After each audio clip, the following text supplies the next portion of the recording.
Hey there, folks. Welcome to our cozy nook of tales and adventures. Today, like every episode, we're unlocking the doors of imagination to explore new worlds, meet fascinating characters, and experience unique emotions. I promise to take you on an unforgettable journey through the power of words. So get comfy, grab your favorite drink, snuggle into that perfect spot, and get ready to lose yourself in a new story. Leave the outside world behind for a while and dive with me into the depths of storytelling. If you enjoy our content and want to support the channel, consider hitting the subscribe button and giving the video a thumbs up.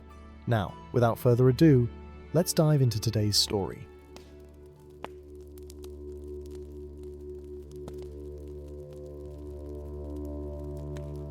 In the lush green heart of the Shire, where the Brandywine River meandered beneath weeping willows and the gentle hills rolled like waves upon the land, there lived two hobbits whose names would one day be known throughout Middle-earth. But in those days, long before the shadow from the east stretched its long fingers across the peaceful lands, Meriadoc, Brandybuck, and Peregrin were known simply for their mischief and their insatiable appetite for adventure and mushrooms. It was on the eve of Harvest Home, when the air hung heavy with the scent of ripening apples and the fields stood golden under the autumn sun, that Merry and Pippin found themselves hunched over tankards of ale at the Green Dragon Inn. The wooden beams of the ceiling were festooned with drying herbs, and the hearth crackled with a cheerful flame that cast dancing shadows upon the walls. "Have you heard?" whispered Pippin, leaning close so that his words would not carry to the other patrons. "About Farmer Maggot's new crop of mushrooms." His eyes sparkled with mischief, green as the hills after spring rain. Merry's interest was immediately piqued. He set down his tankard with such force that foam sloshed over the rim. "What of them?" "They say," Pippin continued, lowering his voice even further, "that they're unlike any mushroom seen in the Shire before. Bigger than a hobbit's fist, with caps red as rubies and stems thick as your thumb." "And where," asked Merry, already suspecting the answer, "did Farmer Maggot come by such extraordinary fungi?" Pippin's grin widened. "That's the curious part. They say a dwarf merchant passed through Bucklebury Ferry last spring, carrying exotic seeds from the Blue Mountains. Farmer Maggot traded him a barrel of old vineyards for a handful of strange spores." Merry's eyes widened. "Dwarf mushrooms? In the Shire?" The very thought made his mouth water. The dwarves were known for many things: their craftsmanship, their stubbornness, their long beards and longer memories, but few knew of their legendary mushrooms, cultivated in the deep caverns beneath their mountain halls. "Aye," nodded Pippin, "and they say these mushrooms carry magic in their flesh. One bite, and a hobbit might see stars dancing even at midday, or hear the whispers of trees, or understand the speech of birds." "Nonsense," scoffed Merry, though there was a note of uncertainty in his voice. Everyone knew that things from outside the Shire often carried strange properties. Mushrooms are mushrooms, no matter who grows them. "Are you willing to wager on that?" challenged Pippin, his eyebrows rising toward his curly hair. And that, as they say, was that. For if there was anything that could spur a Brandybuck and a Took to action more quickly than the promise of exotic mushrooms, it was the thrill of a wager.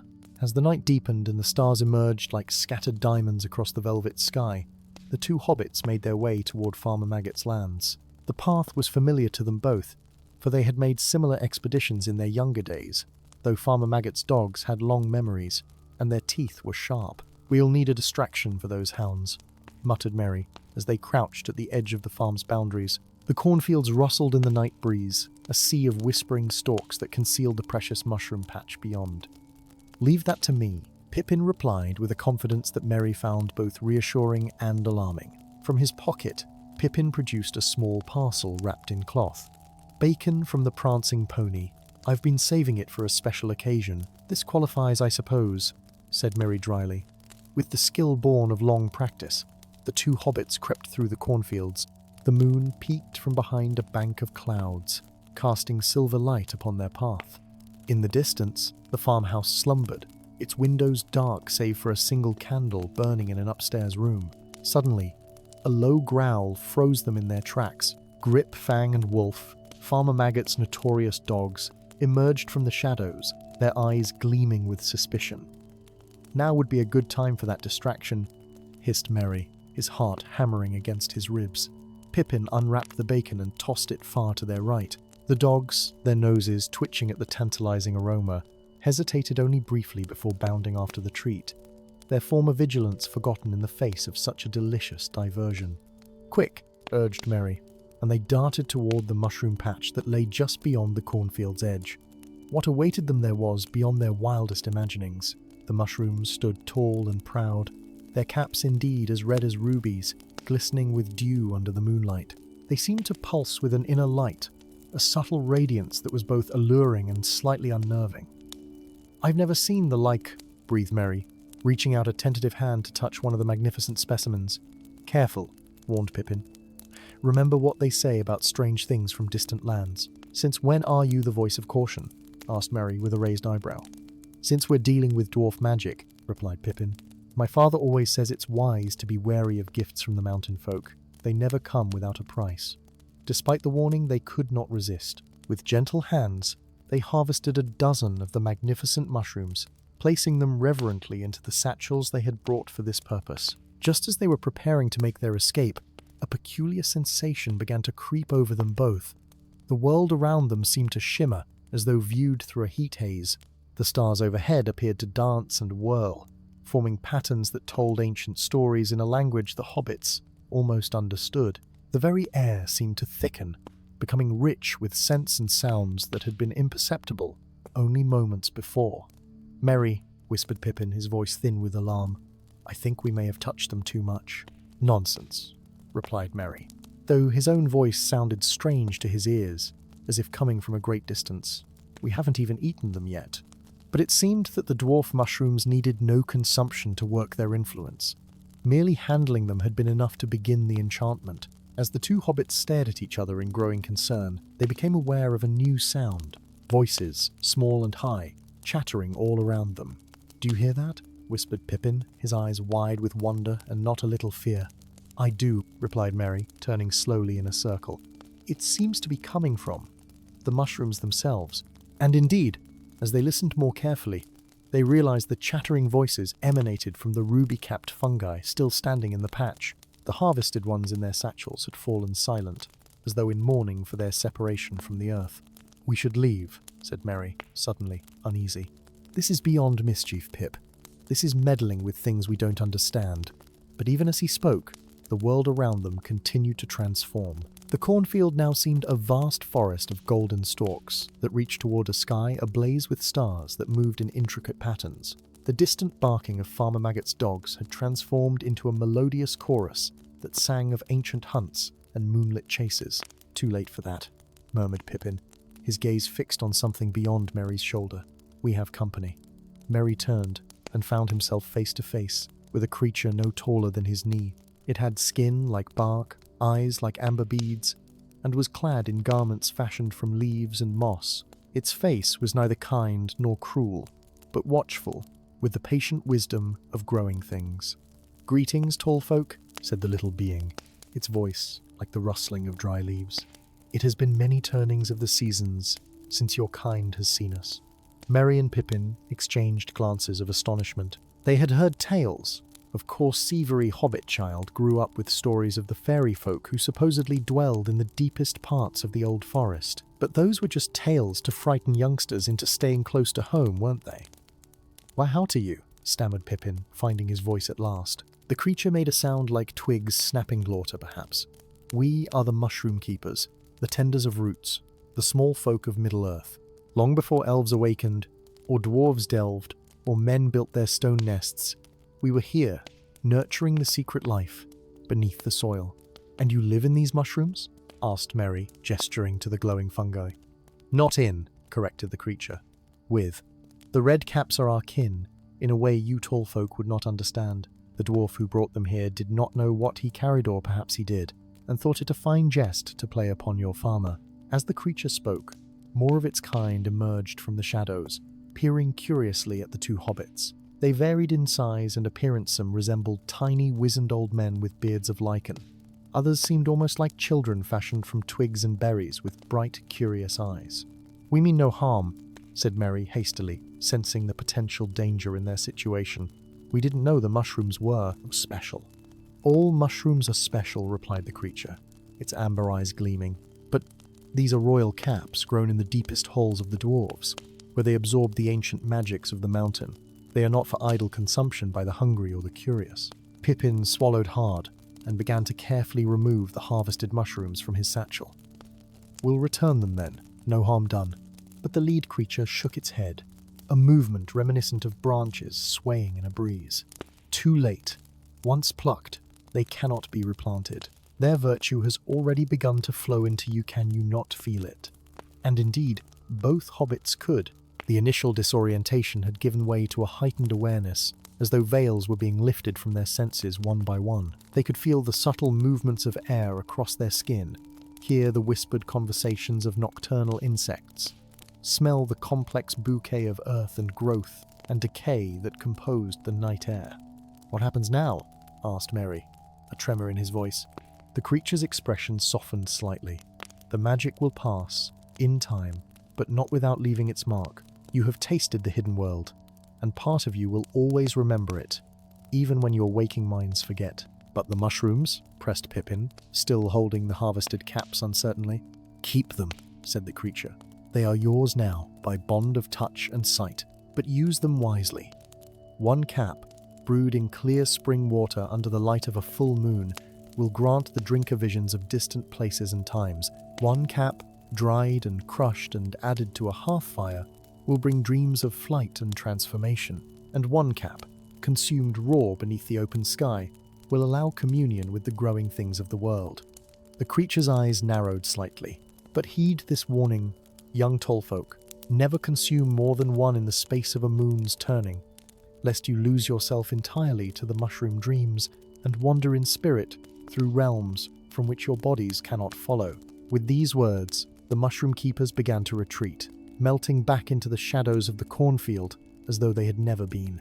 The final one, their leader, lingered a moment longer. "The world is changing," it said, its voice tinged with melancholy. "Shadows grow in the east, and soon even the peaceful Shire will feel their touch. When that time comes, remember this night, and remember that not all magic in the world belongs to the great and powerful. Sometimes, the smallest things hold the greatest wonders." And then it too was gone, leaving Merry and Pippin alone in the mushroom patch, their satchels filled with ruby caps that now seemed to pulse with a rhythm like a distant heartbeat. "Well," said Pippin after a long silence, "that was decidedly unusual." Merry could only nod, his mind still reeling from the encounter. "I think," he said slowly, "we should make our way home, and perhaps keep this adventure to ourselves." "Agreed," said Pippin fervently, "though I must admit, I'm rather curious about those visions of distant places." As they made their way back across Farmer Maggot's land, neither noticed that the corn seemed to bend away from their path, or that the fearsome dogs, upon catching their scent again, whined softly and slunk away instead of giving chase.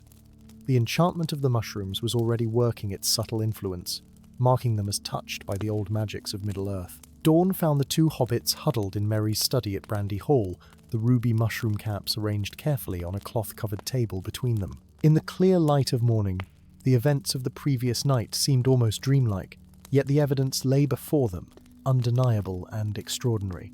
"What shall we do with them?" asked Pippin, stifling a yawn. They had barely slept, too preoccupied with their strange encounter to find rest. Merry tapped his fingers thoughtfully on the polished oak of the desk. "We should document everything what they look like, what the mushroom keepers told us about their properties. Cousin Bilbo would have done the same." "Always the scholar," Pippin teased, but he nodded in agreement. Producing a leather-bound journal from one of Merry's bookshelves, he began to sketch the mushrooms with surprising skill, while Merry noted down all they could remember of the previous night's events. The creature said one cap brewed in spring water under the full moon grants visions of distant places. Merry murmured as he wrote. "The next full moon is but a fortnight away." Pippin looked up from his sketching, a gleam in his eye. "You're not seriously considering it?" "And why not?" Merry replied. "Think of it. Pip visions of far-off lands that we might never otherwise see. The peaks of the misty mountains, the golden halls of the dwarves, perhaps even the undying lands across the western sea. Or visions of Farmer Maggot coming after us with a pitchfork." Pippin retorted, though there was a note of curiosity in his voice that belied his words. "But I suppose, if we were careful, and followed the instructions precisely. Their debate was interrupted by a sharp knock at the door. Hastily, they covered the mushrooms with a cloth, just as the door swung open to reveal Merry's father, Meriadoc Brandybuck, master of Buckland. "There you are, you young rascals," he said, his tone somewhere between exasperation and affection. "Half the household has been looking for you. The preparations for the Harvest Home Festival won't complete themselves, you know." "Sorry, father," Merry said quickly.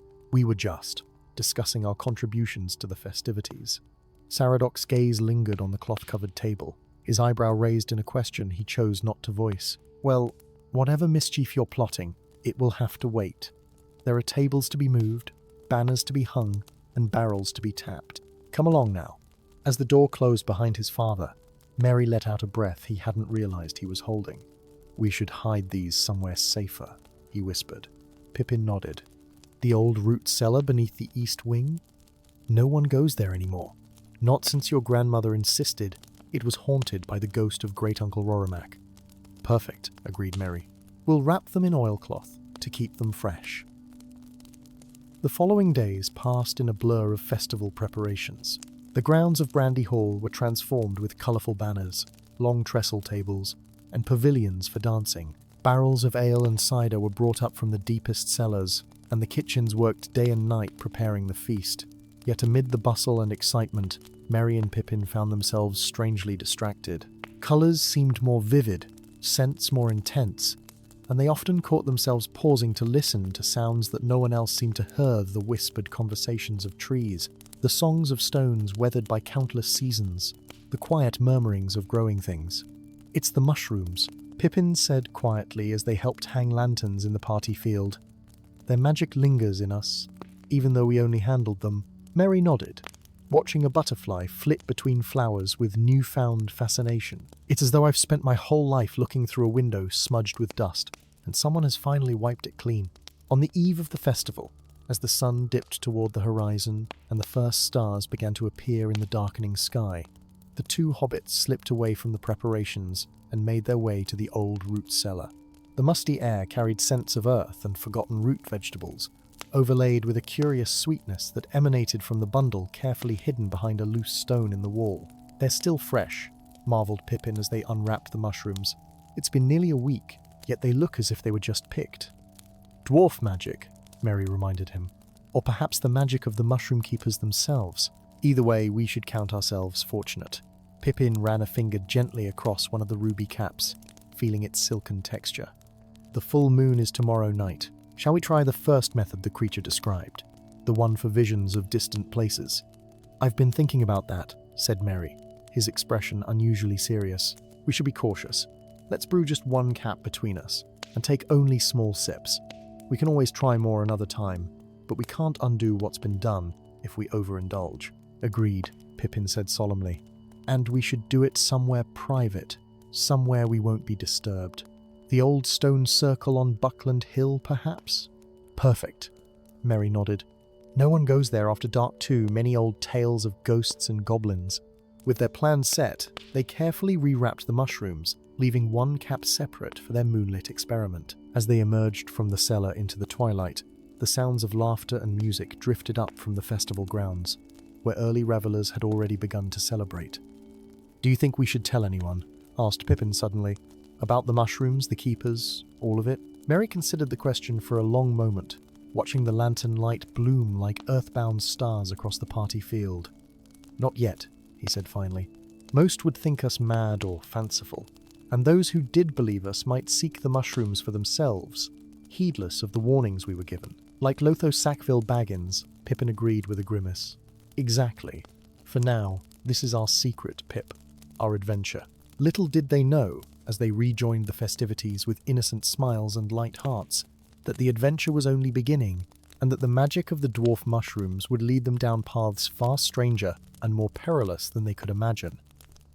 The Harvest Home Festival arrived in a blaze of autumn glory. The party field at Brandy Hall was transformed into a wonderland of sights, sounds, and smells that delighted the senses. Long tables groaned beneath the weight of feast dishes roasted meats, steaming vegetables, freshly baked breads, and pies of every description. Barrels of ale, cider, and old vineyards were tapped to flowing, and a band of musicians played merry tunes that set toes tapping and prompted spontaneous dancing. Merry and Pippin threw themselves into the festivities with their usual enthusiasm, though each was conscious of the precious cap hidden in Pippin's inner pocket, wrapped carefully in a clean handkerchief. As darkness fell and lanterns were lit, casting a golden glow across the revelers, they exchanged meaningful glances. The full moon was rising, a perfect silver disk climbing above the eastern horizon. "Time to slip away, I think," murmured Merry, accepting a mug of cider from a passing server with a nod of thanks. "Agreed," replied Pippin, "but not together, it would be too conspicuous. I'll go first, then you follow in 10 minutes. Merry raised an eyebrow. "Look at you, becoming all tactical. You're right, though. I'll meet you at the foot of Buckland Hill." With a casual stretch and a comment about needing to relieve himself, Pippin wandered away from the celebration. Once out of sight of the merrymakers, he quickened his pace, his footsteps nearly silent on the grassy path that led toward the hills beyond Brandy Hall. The night air was crisp with the first hint of autumn frost, carrying the sense of wood smoke, fallen leaves, and ripening apples. True to his word, Merry joined him shortly, bearing a small copper pot and a flask of clear spring water collected earlier that day from the sacred well near the bonfire glade. "Ready?" Merry asked, his voice hushed, though there was no one to hear them. Pippin nodded, patting his pocket where the mushroom cap rested. Together, they ascended the winding path that led to the crown of Buckland Hill, where ancient stones stood in a rough circle, their origins lost to the memory of even the oldest hobbit families. The stone circle was bathed in moonlight when they arrived, the great megaliths casting long shadows across the grass. The place had an air of solemn antiquity that seemed to demand hushed voices and careful steps. "They say this circle was built by the men of Westernesse before they settled in Numenor," whispered Merry as they entered the Ring of Stones, "though some claim it's even older, that the stones were placed by the first inhabitants of Middle-earth, before elves or men or hobbits walked these lands." "Fitting, then," said Pippin, producing the ruby mushroom cap, "that we should use it for our first taste of ancient magic." They set to work with ceremonial care. Merry placed the copper pot on a flat stone at the center of the circle, pouring in the spring water, which caught the moonlight and seemed to hold it, glowing with an inner luminescence. Pippin gently laid the mushroom cap on the surface of the water, where it floated like a tiny boat on a silver sea. To their amazement, the cap began to dissolve almost immediately, bleeding crimson essence into the water until the entire contents of the pot glowed ruby red. Steam rose from the surface, though no fire had been lit beneath it, curling in patterns that seemed almost like written symbols before dissipating into the night air. "It's ready, I think," said Merry, after several minutes had passed. The liquid had clarified somewhat, becoming translucent rather than opaque, though it still retained its vibrant hue. With trembling hands, they filled 2 small clay cups they had brought for this purpose. The liquid seemed almost alive, swirling of its own accord within the cups. "To adventure," said Pippin, raising his cup. "To seeing what others cannot," replied Merry, and they drank. The effect was not immediate. For a moment, they simply stood in the moonlight, the taste of the brew-worthy, sweet, and faintly metallic lingering on their tongue. Then, like a wave breaking upon a shore, the visions came. The stone circle dissolved around them, replaced by a dizzying succession of scenes from far-flung corners of Middle-earth. They stood upon the battlements of a white city, built into the side of a mountain, looking out across a vast plain toward distant peaks wreathed in shadow. They walked through golden forests where leaves fell like gentle rain, and elves sang songs of such heartbreaking beauty that tears sprang to their eyes. They witnessed the thunderous waves of the great sea crashing against cliffs, and beyond, just visible on the horizon, a distant shore that seemed to glow with an unearthly light.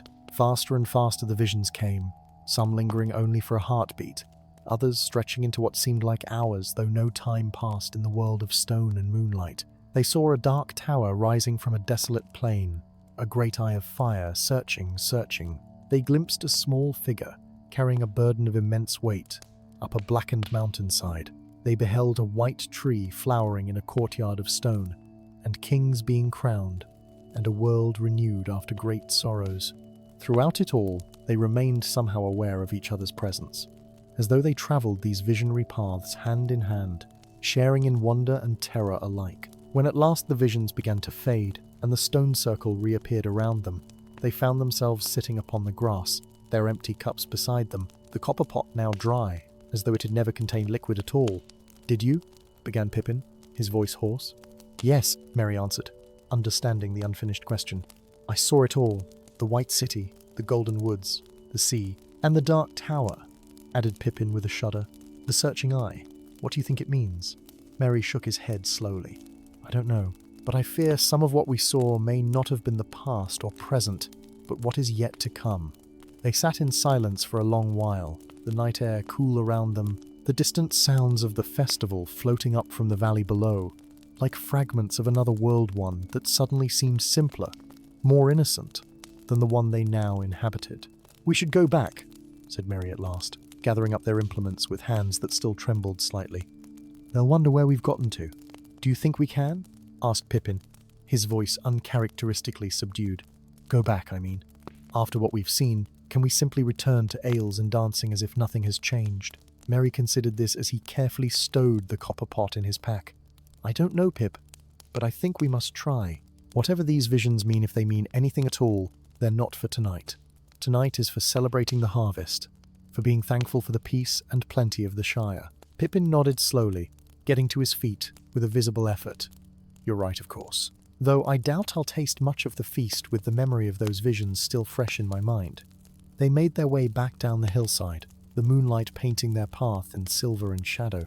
By unspoken agreement, they paused at a small stream to wash their faces and hands, as if the cool water might somehow restore them to their former selves, the carefree hobbits who had left the festival mere hours ago, not the pair who had glimpsed mysteries beyond the borders of the Shire. When they rejoined the festivities, the celebration was at its peak. Hobbits danced with abandon around the bonfire that had been lit in the centre of the party field, their shadows leaping and twisting against the night. Tables had been cleared of the main feast and now bore a dizzying array of dessert starts and pies, cakes and puddings, confections of honey and nuts, and late summer berries. "There you are," called Estella Bolger, Merry's distant cousin, her cheeks flushed with dancing and cider. "We thought you two had found some mischief to get into." "Us? Mischief?" Pippin summoned a grin that almost reached his eyes. "Slander and calumny, cousin. We merely stepped away to admire the moonrise." "Well, you're just in time for the storytelling," she said, taking each of them by an arm. "Old Meriadoc is about to begin, and you know how he hates latecomers interrupting his tales." She led them to a quieter corner of the field, where a circle of hobbits had gathered, around a white-haired elder, seated on a carved chair beside the glowing embers of a smaller fire. Children sat cross-legged at the front of the circle, their faces upturned in anticipation, while adults stood behind or sat on benches, mugs of warm cider or mulled wine in hand. Old Meriadoc Brandybuck cleared his throat, and the murmurs of conversation died away. Though his body was bent with age, his voice remained strong and clear, carrying easily to the edges of the gathering. "Tonight," he began, "being the night of the harvest home, I shall tell a tale of the Shire's bounty, but not of fields and orchards, as you might expect. Instead, I will speak of the hidden harvests, of things that grow in shadow and secret, that bring both blessing and peril to those who find them." Merry and Pippin exchanged startled glances. Surely the old hobbit couldn't know of their adventure. Long ago, Meriadoc continued, "In the days when Marcho and Blanco first led our people across the Brandywine to settle in these fair lands, there lived a hobbit named Holman Greenhand, who had a great love for growing things. As the elder's tale unfolded a story of a hobbit gardener who discovered a patch of unusual mushrooms in the old forest and used them to save his village from a wasting sickness, Merry felt a chill run down his spine that had nothing to do with the night air. "The mushrooms, you see," said Meriadoc, his gaze sweeping the circle of listeners, "were not ordinary fungi of the sort we know today. They were Ent-draft mushrooms, nurtured by the ancient tree shepherds who once walked these lands, long before hobbits or even men came to dwell here." Pippin's fingers dug into Merry's arm. Neither of them had heard this tale before, though both had grown up on Meriadoc's stories.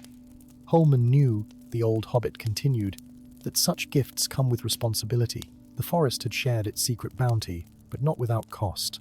Forever after, Holman could hear the whispers of trees and the songs of stone, and there were nights when his neighbours would see him walking the boundaries of the village, conversing with creatures no one else could perceive. As Merrimac's tale drew to a close, with Holman eventually passing into the forest to live among the beings whose language only he could understand, Merry felt a curious mixture of wonder and apprehension. Was it mere coincidence that the elder had chosen this particular story on this of all nights? Or was there something more at work, some deeper pattern being woven, in which they were becoming unwitting threads? When old Merrimac's tale concluded and the applause had died away, Merry found himself unable to move, his thoughts racing like leaves in an autumn gale. Beside him, Pippin's face had gone pale, his eyes wide with astonishment. "A fine tale, Uncle Merrimac," said someone from the crowd, though I don't recall hearing that one before. The old hobbit's eyes twinkled in the firelight. "Some stories wait for the right time to be told," he said cryptically, and for a heartbeat, his gaze seemed to rest on Merry and Pippin before moving on. As the gathering began to disperse, returning to the dancing or the dessert tables, Pippin tugged urgently at Merry's sleeve. "We need to talk to him," he whispered. "Ask him how he knew." Merry nodded, and they made their way through the crowd toward Merrimac, who was now being helped to his feet by a younger relative. Before they could reach him, however, the elder hobbit was whisked away by a group of admirers, all clamoring for another story, perhaps one about the founding of the Shire, or the last time dragons were seen in the Northlands. "Tomorrow," Merry decided reluctantly. "We'll speak with him tomorrow." The remainder of the festival passed in a blur of music, dancing, and feasting, but neither hobbit could fully lose themselves in the celebrations as they normally would. The visions from the stone circle lingered in their minds, now joined by the curious coincidence of Merrimac's tale. It was well past midnight when the festival finally began to wind down. Families with sleepy children had long since departed, and even the most dedicated revelers were beginning to yawn and talk of beds. Merry and Pippin, who would normally be among the last to leave, found themselves eager to retreat to the quiet of Merry's study to discuss the night's strange events. As they crossed the now quiet party field, helping to extinguish lanterns and gather up abandoned mugs, a familiar voice called out to them from the shadows beside a small pavilion. "A fine night for mysteries, wouldn't you say, young masters?" They turned to find old Merrimac seated on a bench, smoking a long-stemmed pipe, the glowing bowl illuminating his weathered face in the darkness. There was no sign of the relatives who had escorted him away earlier. "Uncle Merrimac," said Merry, trying to keep his voice casual despite the pounding of his heart. "You're still up? I'd have thought you'd be abed hours ago." "Sleep comes less easily to the old," replied Merrimac, gesturing for them to join him. "And sometimes the night has secrets to share that the day keeps hidden." Pippin glanced at Merry, who gave a slight nod. They sat on either side of the ancient hobbit, the scent of his pipe tobacco unique blend of long-bottom leaf, and some herb they couldn't identify enveloping them. "Your story," Pippin began without preamble, "about Holman Greenhand and the mushrooms. Why did you choose that particular tale tonight?" Merrimac took a long draw on his pipe, the ember glowing brighter for a moment before he released a perfect smoke ring that drifted up toward the star-strewn sky. "Tales choose their moments," he said, "and their listeners. That story has been waiting a long time to be told again. Not since my grandfather's day has anyone in the Shire found the Entdraft mushrooms, or so I believed until tonight." Merry felt a chill that had nothing to do with the autumn air. "What makes you think?" "Come now, young Meriadoc," Merrimac chuckled. "I may be old, but my eyes are keen enough. You and Master Took disappeared from the festivities, and when you returned, you both carried the look of hobbits who have seen beyond the borders of the ordinary world. A look I've seen before, though not in many a year." He tapped the stem of his pipe against his teeth thoughtfully. "Besides, there's a certain resonance about you now, a whisper of the deep magic that lingers in those who have touched it." Pippin leaned forward eagerly. "Then you've encountered the mushrooms yourself?" "Not I," Merrimac shook his head. "But my grandmother was Lily Greenhand, and her grandfather was the Holman of my tale. The story has been passed down through our family, along with certain knowledge." "What happened to him?" asked Merry. "In the tale, you said he went to live in the forest, but that can't be the whole truth, if he had descendants." "Ah, well, tales grow in the telling, as they say." Merrimac's eyes crinkled with amusement. "The truth is that Holman did indeed spend much time in the old forest, after his encounter with the mushrooms, learning the secrets of the ancient trees. But he also returned to the village from time to time, eventually taking a wife and raising a family. It is said, however, that on his deathbed, he asked to be carried to the forest's edge, where the trees bent their branches in grief, as he passed from this world. The old hobbit studied them both carefully. But enough about old stories. I'm more interested in what you two have discovered. Not Ent-draft mushrooms. I think the descriptions don't match what I know of them. Something else, perhaps? Something from outside the Shire? Merry and Pippin exchanged glances, silently debating how much to reveal. Finally, Merry nodded and began to recount their adventure, from the theft of the mushrooms from Farmer Maggot's patch to their encounter with the mushroom keepers and the visions at the stone circle. Merrimack listened without interruption, his expression growing increasingly grave. When Merry had finished, the old hobbit was silent for a long moment, puffing thoughtfully on his pipe. "You have stepped into waters deeper than you know, young hobbits," he said at last. "The keepers are ancient beings, older than hobbits, older perhaps than elves. That they revealed themselves to you is significant." "But what does it mean?" asked Pippin, voicing the question that had been plaguing them both. Merrimack gazed thoughtfully at the two young hobbits, the ember of his pipe casting his wrinkled face in a warm glow. "The meaning, young Peregrin, is for you to discover, but I can tell you this. When the keepers reveal themselves, change is coming. They are guardians of transition, appearing at the turning of ages and the shifting of fates." "But why us?" asked Merry, perplexed. "We're just ordinary hobbits." A smile flickered across Merrimack's face. "Are you?" The Tooks have long had a touch of the extraordinary about them: adventures, magic, even tales of fairy wives in their ancestry. And the Brandybucks, living here on the edge of the wild, have always had one foot in the Shire and one foot elsewhere. He tapped out his pipe against the bench. "Besides, it's rarely the extraordinary who bring about great change. More often, it's ordinary folk who rise to extraordinary circumstances." "You sound like Gandalf," Pippin muttered. "A compliment indeed." Merrimack chuckled. "I've had the pleasure of sharing pipeweed and conversation with the Grey Pilgrim on his visits to the Shire. A wise being, though prone to speaking in riddles." The old hobbit's expression grew serious once more. "Now, about these mushrooms you've collected. You said there are more?" Merry nodded. 9 caps remain, hidden in the old root cellar." "9," murmured Merrimack. "A significant number. You would do well to guard them carefully. Such things have a way of calling to the curious, and not all who might seek them would use them wisely." "The keeper mentioned 3 ways they could be used," said Pippin. "We've tried the first brewing under moonlight for visions of distant places." "And what will you do with the knowledge those visions brought?" asked Merrimack, his gaze intense. Merry and Pippin exchanged uncertain glances. The visions had been wondrous but also troubling, particularly the glimpse of the fiery eye and the dark tower. "We don't know yet," Merry admitted. "It all seems so distant, like something from another time, or perhaps another future altogether." Merrimack stroked his white beard. "Time is not always as linear as we perceive it, especially when magic is involved. The visions may be of what was, what is, what might be, or indeed what must never come to pass." He stood with a slight groan, his old joints protesting. "Come to my smile tomorrow afternoon. I have some books that may shed light on your experiences, ancient texts, passed down through my family since the days of Holman Greenhand."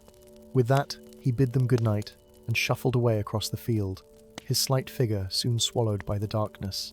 The next day dawned bright and clear, the aftermath of the festival evident in the trampled grass of the party field and the weary but contented expressions of the hobbits who had celebrated long into the night. Merry and Pippin, after a late breakfast that was subdued by their usual standards, made their way to old Merrimack's home, a modest but comfortable smile tucked into the side of a hill at the edge of Bucklebury. The door was answered by Merrimack himself, looking even older in the daylight, but with eyes that retained their keen spark of intelligence, he said, though the room was actually quite tidy by hobbit standards. "I've been searching for certain texts since our conversation last night." He directed them to seats beside a small hearth, where a kettle steamed gently. Pouring them each a cup of fragrant tea that smelled of mint and some unfamiliar herb, he settled into his own chair with a leather-bound book on his lap. "This," he said, patting the book, "is the Journal of Holman Greenhand, kept during the years after his encounter with the Ent-draft mushrooms. Much of it is mundane records of plantings and harvests, weather observations, family events, but scattered throughout are passages of deeper significance."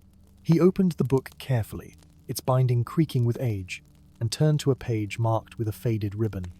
Here he writes of the hidden folk beings, much like your mushroom keepers, I believe. Clearing his throat, Meriadoc read aloud. They come when the world is poised between one state and another, as twilight hangs between day and night. Their purpose is not good or ill as we reckon such things, but balance and transition. They are the watchers at the threshold, the guides between what is and what shall be. Mary leaned forward, intrigued. That sounds very much like what we encountered, but our keepers seemed specifically tied to the mushrooms. Yes, nodded Meriadoc, turning another page. Holman writes of that as well. The hidden folk maintain that all growing things have their keepers and guardians, from the mightiest oak to the humblest moss.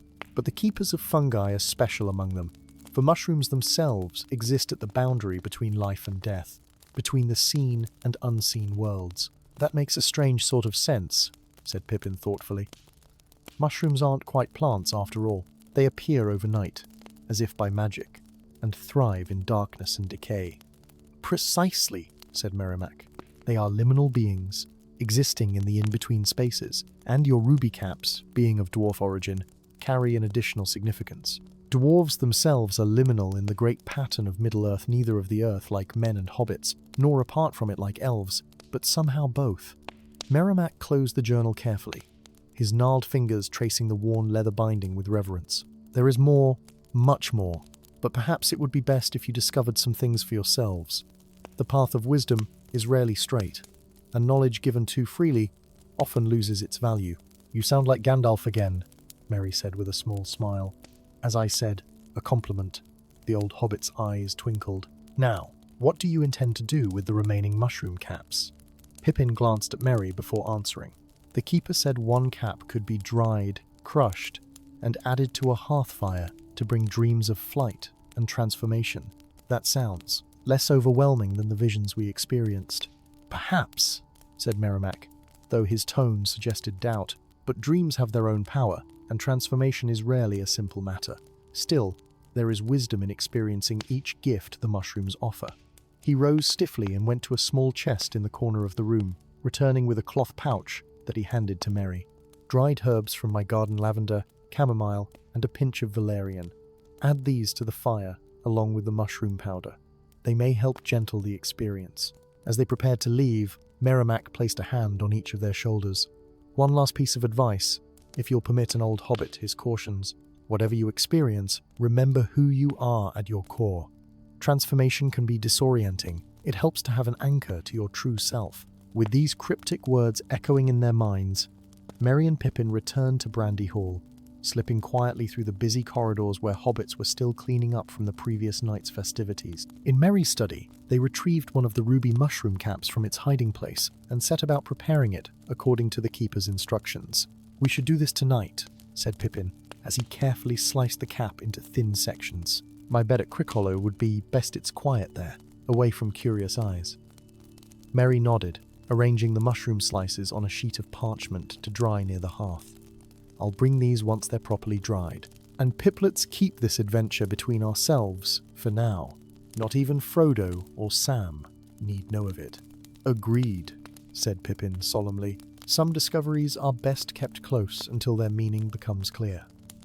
By sunset, the mushroom slices had dried to crisp red flakes that crumbled easily between Merry's fingers. He ground them into a fine powder, using a small mortar and pestle, then mixed in Meriadoc's herbs, their fragrance mingling with the earthy, slightly metallic scent of the mushroom. As night settled over the Shire, the two hobbits met at Crickhollow, the small house on the outskirts of Buckland that Pippin had recently taken as his own residence. They prepared for bed as they would on any normal evening, but there was a tension in the air, an anticipation that made their movements deliberate and their conversations sparse. Pippin built up the fire in the hearth of his bedroom, adding logs until it burned bright and steady. They sat cross-legged on the rug before it, still in their nightshirts, watching the flames dance and listening to the occasional pop and crackle of the burning wood. "Ready?" asked Merry, holding the pouch of dried mushroom and herbs. Pippin took a deep breath and nodded. "As I'll ever be." With a steady hand, Merry sprinkled the mixture onto the fire. For a moment, nothing happened. Then, the flames turned a vivid emerald green, and the room filled with a sweet, intoxicating aroma unlike anything they had experienced before. "Remember what Merrimac said," Merry whispered, as the first waves of drowsiness washed over them. "Remember who we are." They crawled into Pippin's large feather bed, pulling the quilt up to their chins as they had done when they were children sharing a bed during overnight visits. The last thing either remembered before sleep claimed them was the sight of the green flames casting strange, shifting shadows on the ceiling above. The dream, when it came, was unlike any ordinary dream. It possessed a clarity and coherence that made it seem more real than reality itself. They were aware of each other's presence, as they had been during the visions at the stone circle, but now they shared not just the experience, but a single form. They soared over the Shire, their body light as thistledown, borne aloft by winds that whispered secrets as ancient as the land itself. Below them, the familiar landscape was transformed not by any physical change, but by a shift in perception that revealed the hidden patterns and connections that bound all living things. They could see the silver threads that linked trees in silent conversation, the golden pulse of life flowing through the fields and meadows, the shimmering auras of sleeping hobbits in their cozy smiles. And beyond the borders of the Shire, they perceived greater patterns, still vast networks of energy and intention that spanned Middle-earth like a luminous web. As they flew higher, their perspective broadened. They saw the Shire as but one small thread in the greater tapestry of Middle-earth, and yet integral to its overall design. They saw how seemingly insignificant actions could ripple outward, altering the pattern in ways that could not be foreseen. And then, as if responding to some unspoken desire, their shared form began to change. Feathers sprouted from their arms, their bones hollowed, their vision sharpened, until they could spot a field mouse moving through grass a mile below. They had become a great eagle, riding the thermals that rose from sun-warmed earth, seeing the world through eyes that had witnessed the passing of ages. In the dream, they soared over mountains and valleys, their eagle form riding the currents of air with effortless grace. Far below, the world unfolded like a living map, the dark expanse of Mirkwood, the gleaming ribbon of Anduin, the glittering pinnacle of Erebor reflecting the morning sun. And always, they were conscious of being both themselves and something greater, their hobbit sensibilities housed within the majestic form of one of Middle-earth's most ancient creatures. Knowledge flowed into them with each beat of their mighty wings.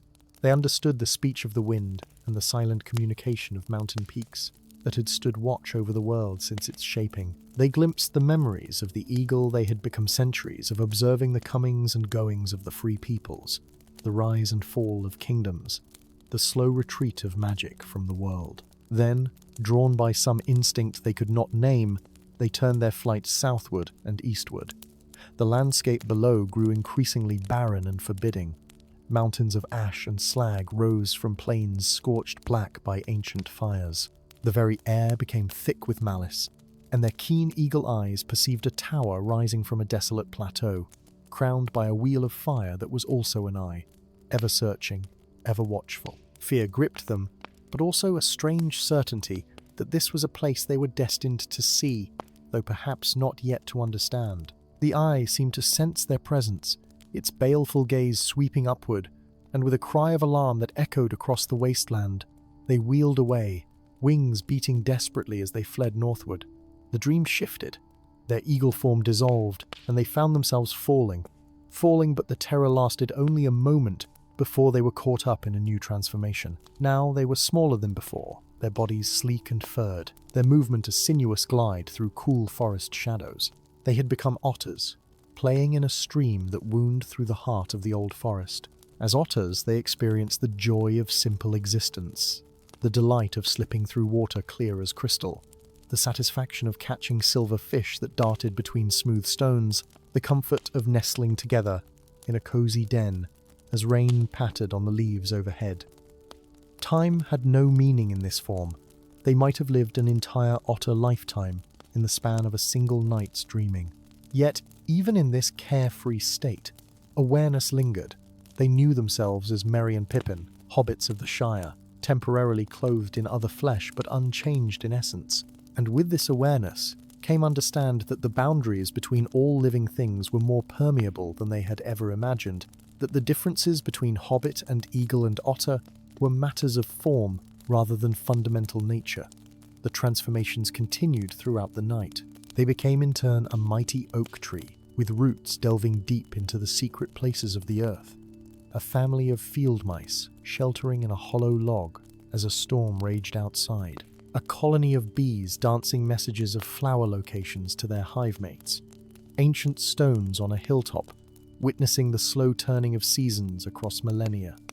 Each form brought its own wisdom, its own perspective on the great pattern of existence. And through it all, they remained connected to each other, sharing these experiences as completely as they shared breath and heartbeat in their true forms. Dawn was breaking when they finally returned to themselves, waking simultaneously in Pippin's bed at Crickhollow. For a long moment, they lay still, readjusting to the sensation of hobbit bodies that suddenly seemed both familiar and strangely limiting. "Did you?" began Pippin. "Yes," said Merry. "All of it." They sat up slowly, their movements cautious, as if half expecting feathers or fur to sprout from their skin. The fire had burned down to embers, and pale sunlight was filtering through the curtains, bringing the ordinary world back into focus. "I never imagined." Pippin's voice trailed off, inadequate to express the enormity of what they had experienced. Merry nodded, understanding perfectly. "It's as if we've been living in a small room all our lives, and suddenly discovered doors leading to endless halls and chambers we never knew existed." They breakfasted in near silence, both lost in reflection. The simple acts of brewing tea and buttering toast had taken on new significance.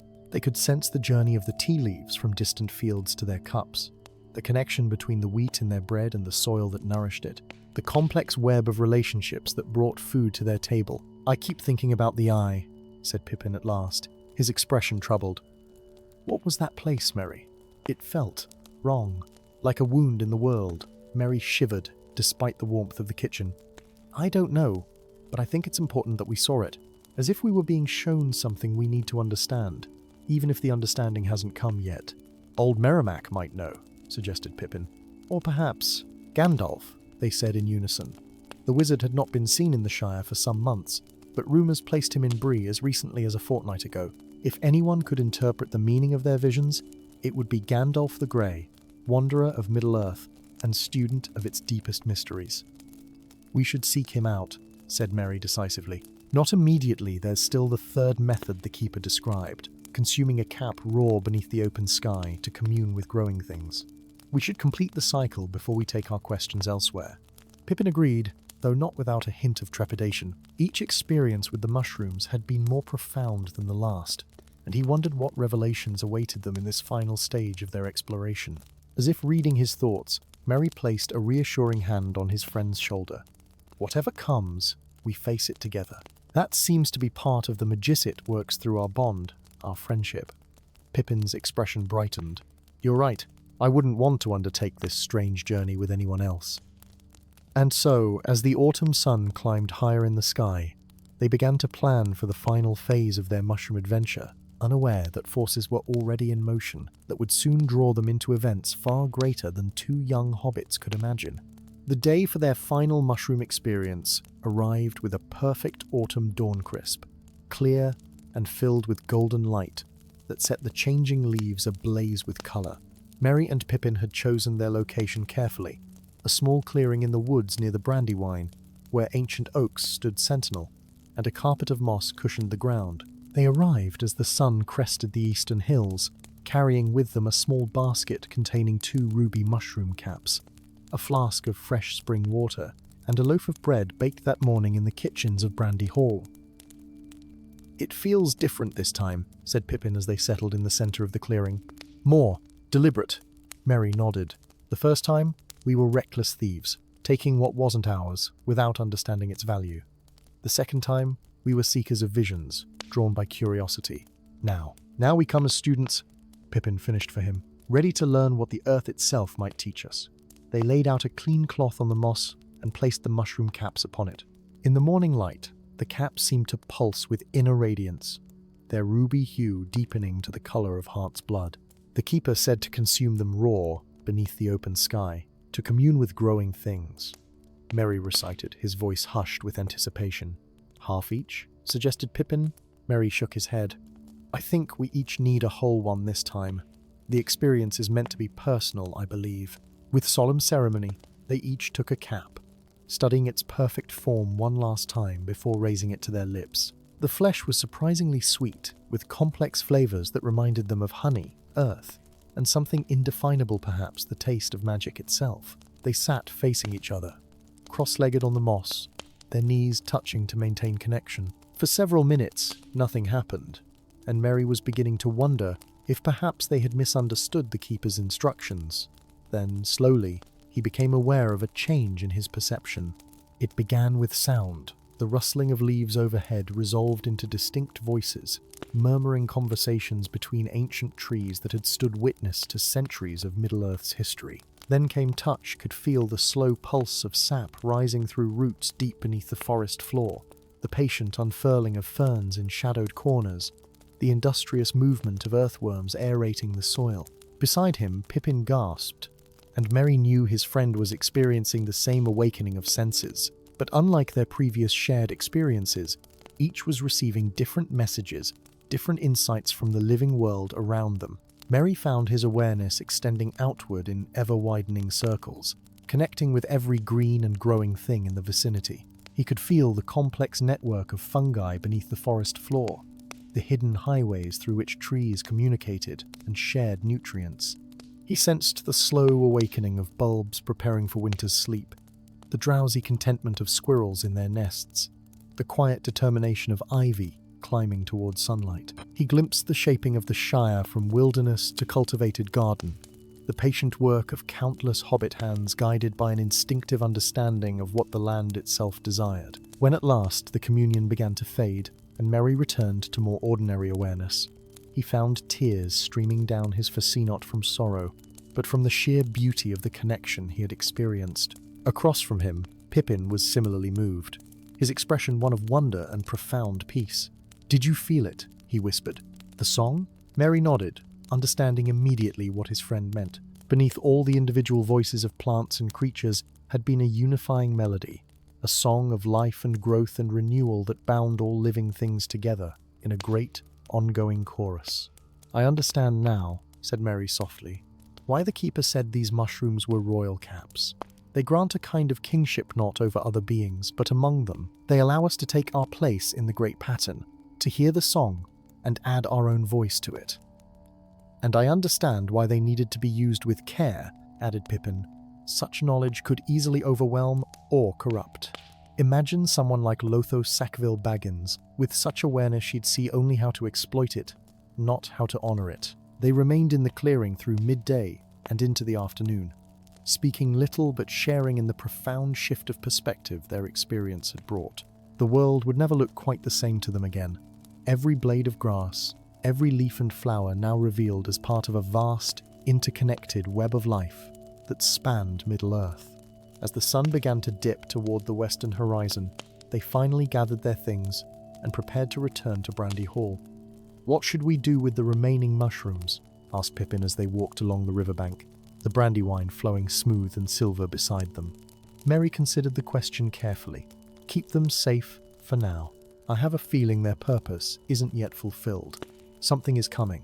Pip something that may require us to remember what we've learned through these experiences." "You sound like Gandalf now," Pippin said with a smile, echoing their teasing of old Merrimack. "Well, there are worse people to sound like," Merry replied, returning the smile. "And speaking of Gandalf, I think we should still seek him out. Not to tell him everything, perhaps, but to listen more carefully to what he has to say. I suspect he knows far more about the patterns we've glimpsed than we yet understand." And so the two young hobbits made their way home as evening shadows lengthened across the Shire, changed in ways both subtle and profound by their encounters with the magical mushrooms. The remaining caps they sealed carefully in a box of polished wood, tucking it away in a secret corner of Merry's study. In the years that followed, as darkness gathered in the east and the fate of Middle-earth hung in the balance, they would often think back to those autumn days of discovery and wonder, and though they spoke of it to no one, not even to each other, both knew that the wisdom gained from the ruby caps had prepared them in some essential way for the great adventure that awaited Themen, adventure that would take them far beyond the borders of the Shire and into the pages of history itself. Story 2. In the gentle rolling hills of the Shire, where the grass grew as green as emeralds and the streams ran clear as crystal, there lived two young hobbits, whose names would one day be known throughout all of Middle-earth. But in those days, before the coming of the ring and the great adventures that followed, Meriadoc Brandybuck and Peregrin Took were simply known as Merry and Pippin, two troublemakers with a particular fondness for mushrooms. Now, it must be understood that among hobbits, mushrooms were considered a delicacy beyond compare. No proper hobbit feast was complete without at least 3 varieties of mushroom dishes, and the most prized family recipes were those involving the preparation of these woodland treasures. But of all the mushroom enthusiasts in the Shire, none were quite as passionate, or as reckless, as Merry and Pippin. It was an unusually warm autumn day when our story begins. The leaves had just begun to turn golden and crimson, and a gentle breeze carried the scent of ripening apples through Hobbiton. Pippin lounged beneath the shade of an ancient oak tree, idly tossing pebbles into the nearby pond.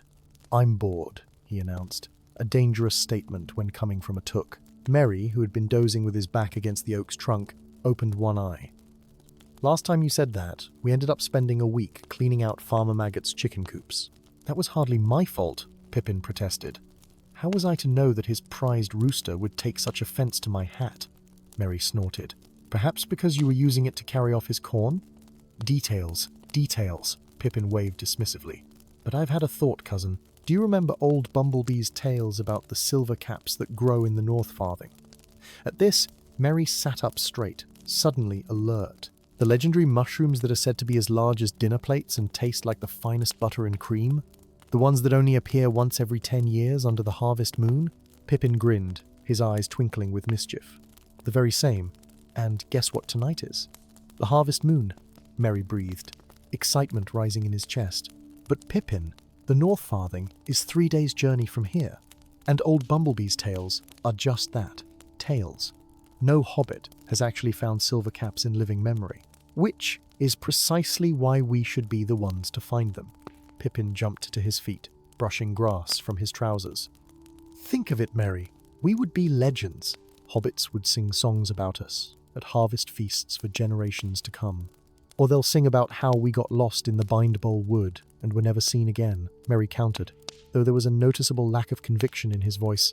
"Come now," Pippin cajoled. "Where's your spirit of adventure?"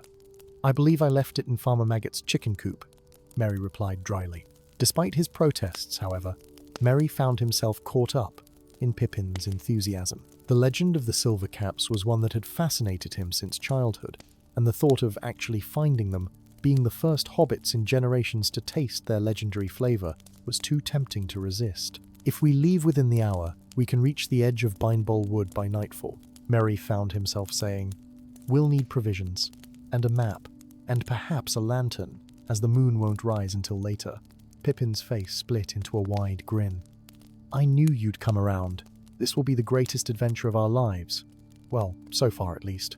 And so it was that before the sun had reached its zenith, 2 young hobbits set out from Hobbiton, with packs on their backs and dreams of mushroom glory in their hearts.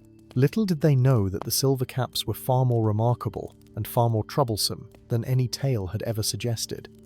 Their journey began pleasantly enough, as most journeys in the Shire tend to do. They followed the East Road for a time before turning north onto a lesser-known path that wound between gentle hills and peaceful meadows. They sang walking songs, and stopped for no fewer than 3 meals before the afternoon was through. As the sun began to set, casting long shadows across the landscape, they found themselves at the southern edge of Bindbowl Wood. Unlike the friendly, well-tended woods near Hobbiton, Bindbowl had a wild, ancient quality that gave even the most stout-hearted hobbit pause. The trees stood tall and close together, their gnarled branches reaching overhead to block out much of the fading light. "Well," said Merry, gazing into the dimness between the trunks, "we've made good time. Perhaps we should make camp here and enter the wood in the morning." Pippin, who had been about to suggest the very same thing, suddenly straightened. "Look there," he whispered, pointing toward the trees. Among the fallen leaves and tangled roots, a soft blue glow emanated from the base of a particularly ancient oak. Drawing closer, the hobbits gasped in wonder. A cluster of mushrooms, each no larger than a copper penny, shimmered with an inner light that pulsed gently, like a heartbeat. "I've never seen anything like them," Merry breathed, kneeling for a closer look. "They're beautiful." "Do you think they're edible?" Pippin asked. already reaching out a curious finger. Merry caught his hand. "We'd best not. Remember what happened to Cousin Ferambris when he ate those red-spotted toadstools?" Pippin winced at the memory. 6 weeks with blue spots all over, and his feet swelled to twice their size. "But these aren't red-spotted toadstools. These are magical." The two hobbits stared at the glowing blue mushrooms in fascination, their faces bathed in the ethereal light. "What if these are better than silver caps?" Pippin whispered, his eyes wide with wonder. "What if these are the real treasure of Bindbol Wood?" Before Merry could respond, a rustling sound came from deeper in the forest. Both hobbits froze, their hearts hammering in their chests. The woods of the Shire were generally safe, but Bindbol had a reputation for being strange, and strange places often harbored strange creatures. "Who goes there?" called a voice, neither threatening nor friendly, but curious. From between two ancient oaks emerged a figure unlike any the hobbits had seen before. He was tall for a hobbit, but short for a man, with a beard that reached his knees and clothes that seemed to be woven from moss and fallen leaves. Upon his head sat a crown of twigs and late autumn flowers, and his eyes glowed with the same blue light as the mushrooms. "Well, well," said the stranger, looking down at Merry and Pippin with amusement. "Hobbits from the South Farthing, if I'm not mistaken. What brings you to my domain on this harvest moon night?" Pippin, always quicker to speak than to think, blurted out, "We're looking for silver caps, sir." "Are you the guardian of these woods?" The stranger laughed, a sound like wind rustling through dry leaves. "Guardian? I suppose you could call me that. I am Woodwise, steward of Bindbol, keeper of its secrets, and tender of its treasures." He gestured to the glowing mushrooms. "I see you found my moonglow caps. They're beautiful," Merry said respectfully. "We didn't mean to trespass. We can be on our way if you wish." "Trespass? Nonsense," Woodwise exclaimed. "The forest welcomes curious hearts, especially on a harvest moon." As for silver caps, he stroked his beard thoughtfully. "They are indeed real, though not quite as the tales describe them. They appear only when the harvest moon shines directly upon the Heartstone, in the center of Bindbol Wood." Pippin's eyes lit up. "Then they do exist. Could you show us the way?" Woodwise tilted his head, studying the two young hobbits.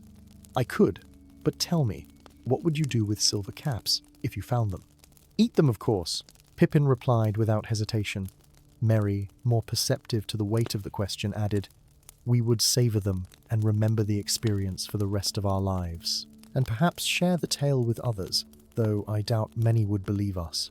Woodwise nodded, seemingly satisfied with this answer. "Very well, I shall guide you to the Heartstone, but know this. Silver caps are not merely food for the body, but food for the spirit as well. Those who consume them are forever changed." With that cryptic warning, Woodwise turned and began walking deeper into the forest. Merry and Pippin exchanged glances, silently debating whether to follow, but their curiosity and desire for adventure won out. They hurried after their strange guide, the blue glow of the moonglow caps lighting their path as they entered Bindbol proper. The forest at night was a different world entirely. Shadows danced between the trees, and unfamiliar sounds echoed through the darkness. The hoot of an owl, the scurrying of unseen creatures, and occasionally what sounded like distant laughter. Yet with Woodwise leading them, the hobbits felt an unexpected sense of security. "The Heartstone was placed here long ago," Woodwise explained as they walked, "when the elves still visited these lands regularly. It was a gift, a place of meeting between their kind and the forest folk."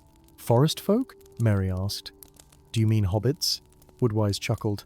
"No, young Brandybuck. I mean those like myself, neither hobbit nor man nor elf, but children of the deep woods. We were many once, but few remain now." "How do you know my family name?" Merry asked, surprised. "The trees remember the Brandybucks and their affinity for water and boats, just as they remember the Tooks and their unusual curiosity." Woodwise glanced back at Pippin with twinkling eyes. "The forest knows more than you might think." As they journeyed deeper into Bindbol, the trees grew even larger and more ancient. The underbrush thinned, giving way to a soft carpet of moss that muffled their footsteps. Strange flowers bloomed in the darkness, some glowing faintly like the moonglow caps. Finally, they emerged into a perfect circular clearing. In its center stood a stone unlike any other, smooth and round, approximately the height of a hobbit, with veins of silver running through its dark surface. It seemed to pulse with a gentle inner light, though whether this was a trick of the moonlight or something more mysterious, the hobbits couldn't tell. "The Heartstone," Woodwise announced. "Now we wait for the harvest moon to rise directly above." The three settled on the soft moss, and Woodwise produced a small wooden pipe from his leafy garments. He packed it with what looked like ordinary pipeweed, but when he lit it, the smoke that curled upward shimmered with all the colors of a rainbow. "Would you care for a puff?" he offered. "It helps pass the time." Merry and Pippin, never ones to refuse pipeweed, accepted gladly. The smoke was surprisingly sweet and left a tingling sensation on their tongues. As they puffed contentedly, Woodwise began to tell tales of Bindbol Wood, of talking animals and trees that walked, of elven feasts that lasted for days, and of times when the boundaries between worlds grew thin. Whether it was the special pipeweed or simply Woodwise's skill as a storyteller, the hobbits found themselves entranced, imagining each scene as vividly as if they were witnessing it firsthand. Time seemed to flow differently in the clearing, minutes stretching like hours yet passing in the blink of an eye. And that, Woodwise concluded, tapping out his pipe against a root, is how the badgers of Bindbol Wood learned to dance the jig. Merry and Pippin applauded appreciatively, though whether the tale was true or merely a flight of fancy, they couldn't say. The strange pipeweed had left them feeling light-headed and warm, as though they had just enjoyed a fine meal before a crackling fire. "Look!" Pippin suddenly exclaimed, pointing upward. "The moon!" Indeed, the harvest moon had risen fully above the treetops, its golden-orange face enormous and imposing. It cast a honeyed light over the clearing, illuminating every blade of grass and pebble with remarkable clarity. As the three watched, the moon's position shifted until it hung directly above the Heartstone. The effect was immediate and astonishing. The silver veins within the stone began to glow, pulsing in rhythm like a heartbeat. The light spread outward in concentric circles across the moss-covered ground. Where the light touched, tiny white sprouts began to emerge, growing visibly as if months of growth were compressed into mere seconds. "The silver caps," Woodwise whispered reverently. "They come." The mushrooms grew larger, their caps unfurling like umbrellas opening to the rain. They were indeed silver, but not the dull grey of tarnished metal. Rather, they gleamed like polished mirrors, reflecting the moonlight in dazzling patterns across the clearing. When fully grown, they were exactly as the legends described, the size of dinner plates, with stems as thick as a hobbit's thumb. "They're magnificent," Merry breathed, afraid to move lest he break the spell of the moment. Can we pick them now?" Pippin asked, his voice hushed with awe. Woodwise nodded.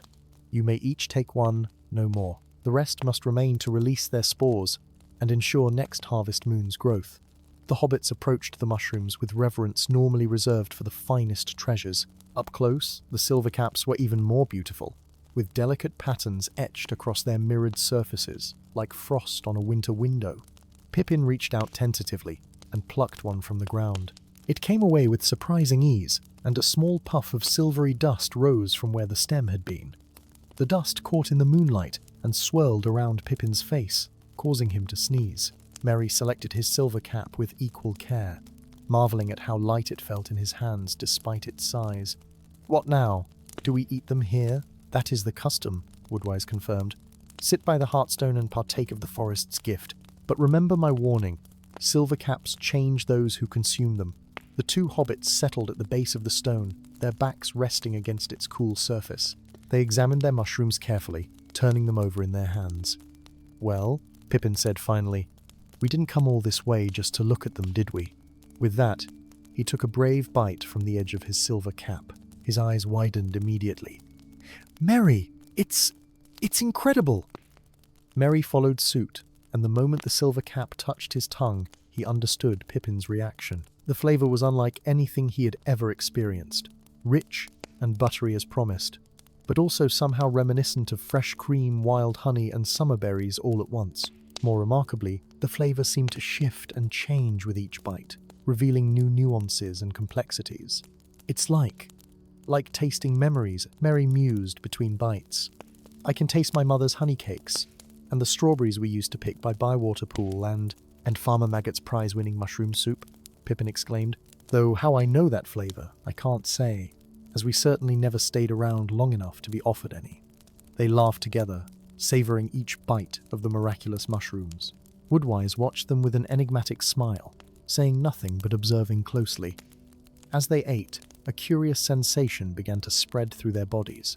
It started as a pleasant warmth in their stomachs, then extended outward to their fingers and toes. The moonlight seemed to grow brighter, the colours of the forest more vivid, and the sounds around them, the rustling of leaves, the hooting of distant owls, the soft burbling of an unseen stream, became crystal clear and musical.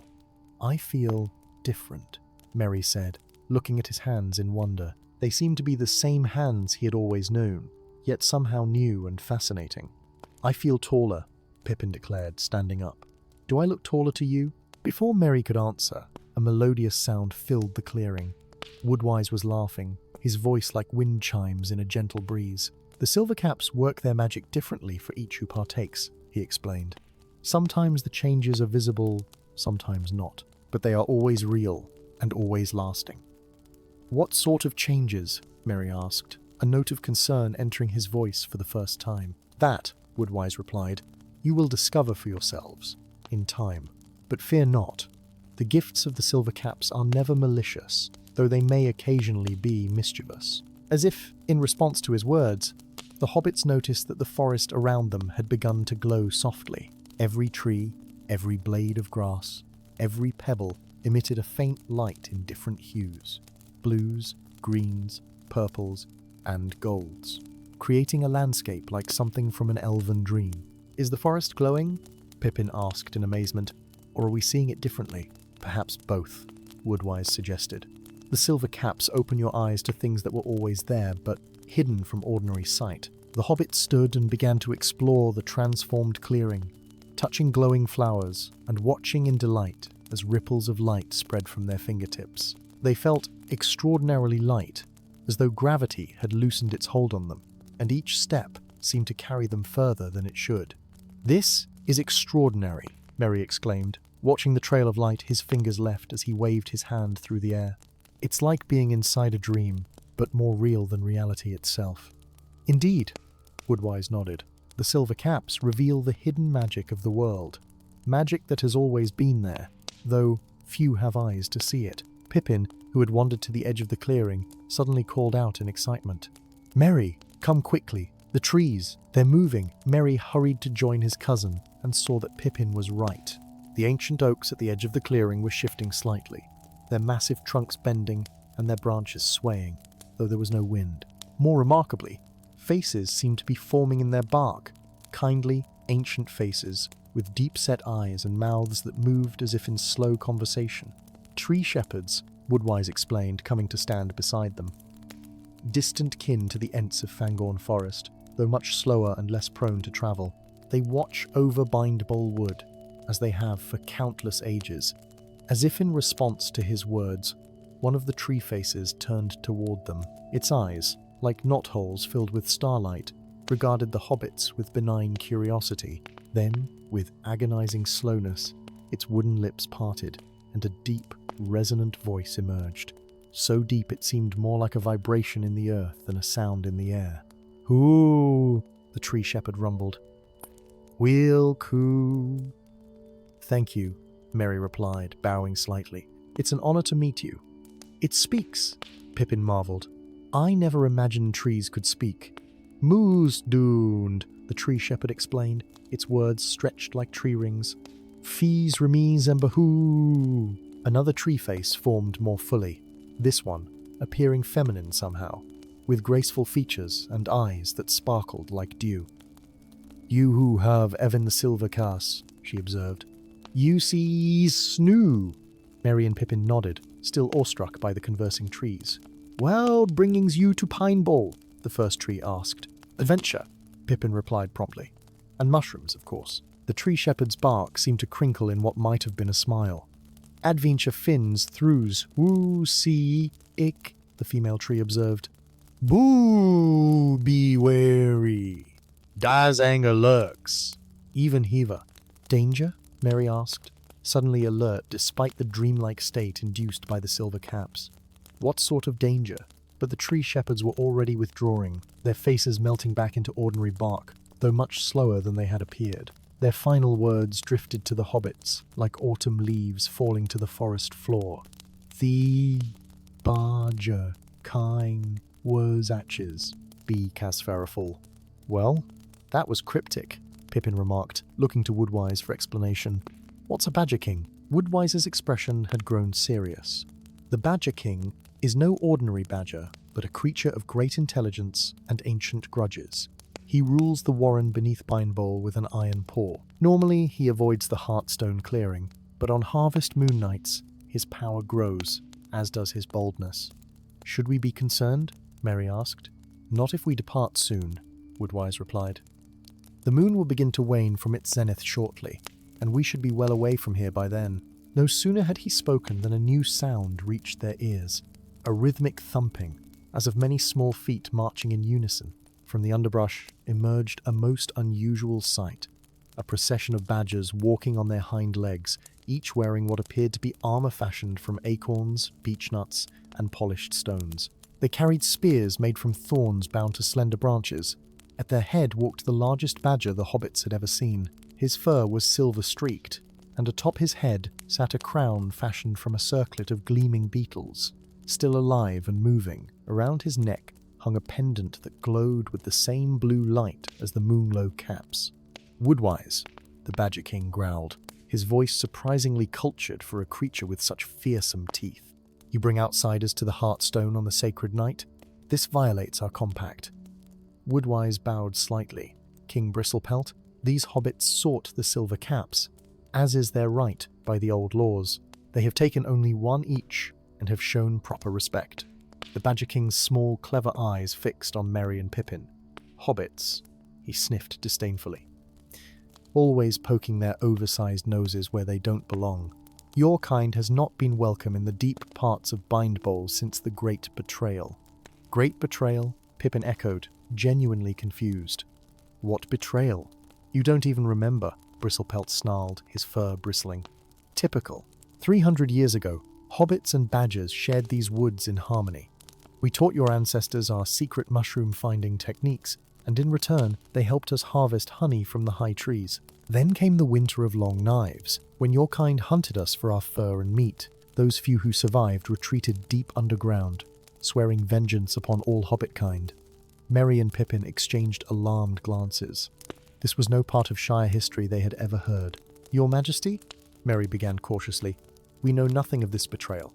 In fact, most hobbits today view badgers with respect and give them wide berth. Out of fear, not respect, Bristlepelt retorted. And now you come seeking silver caps, the most sacred of all forest treasures. He turned to his badger guards. Seize them! They shall face badger justice in the deep warren. The badger guards advanced menacingly, their thorn spears pointed at the hobbits. Merry and Pippin backed away, unsure whether to flee or stand their ground. The effects of the silver caps still coursed through their veins, making everything seem simultaneously more vivid and more dreamlike. Wait! Woodwise stepped between the hobbits and the advancing badgers. King Bristlepelt, these two have followed the ancient customs and taken only what is permitted. By the laws of the forest, they are under my protection until they leave Bindbowl. The Badger King's small eyes narrowed. Your protection, Woodwise? You overstep. The forest may have chosen you as its steward, but the deep warren is my domain, and justice for the great betrayal is my right. Perhaps, Woodwise conceded, but vengeance upon these innocent hobbits for a crime committed centuries ago by their ancestors, is that truly justice? King Bristlepelt's whiskers twitched irritably. Their innocence is irrelevant. Blood debt must be paid. He turned to Merry and Pippin. Unless you can offer suitable compensation? Pippin patted his pockets frantically. I've got half a seed cake, 2 copper pennies, and a rather nice handkerchief embroidered by my sister. The Badger King snorted in derision. Worthless trinkets. The debt can only be paid in mushrooms, rare and valuable mushrooms equal to the silver caps you have consumed. Merry, whose wits had always been quick, saw an opportunity. What if we could bring you mushrooms even more valuable than silver caps? A murmur ran through the assembled badger guards. King Bristlepelt's ears perked up despite his obvious attempt to appear uninterested. A foolish claim. What mushroom could possibly surpass the silver caps? The golden gills, Merry declared with more confidence than he felt. In truth, He was inventing wildly, recalling a fragment of an old tale his grandfather had once told him. They grow only once a century, in the caves beneath the Brandywine River.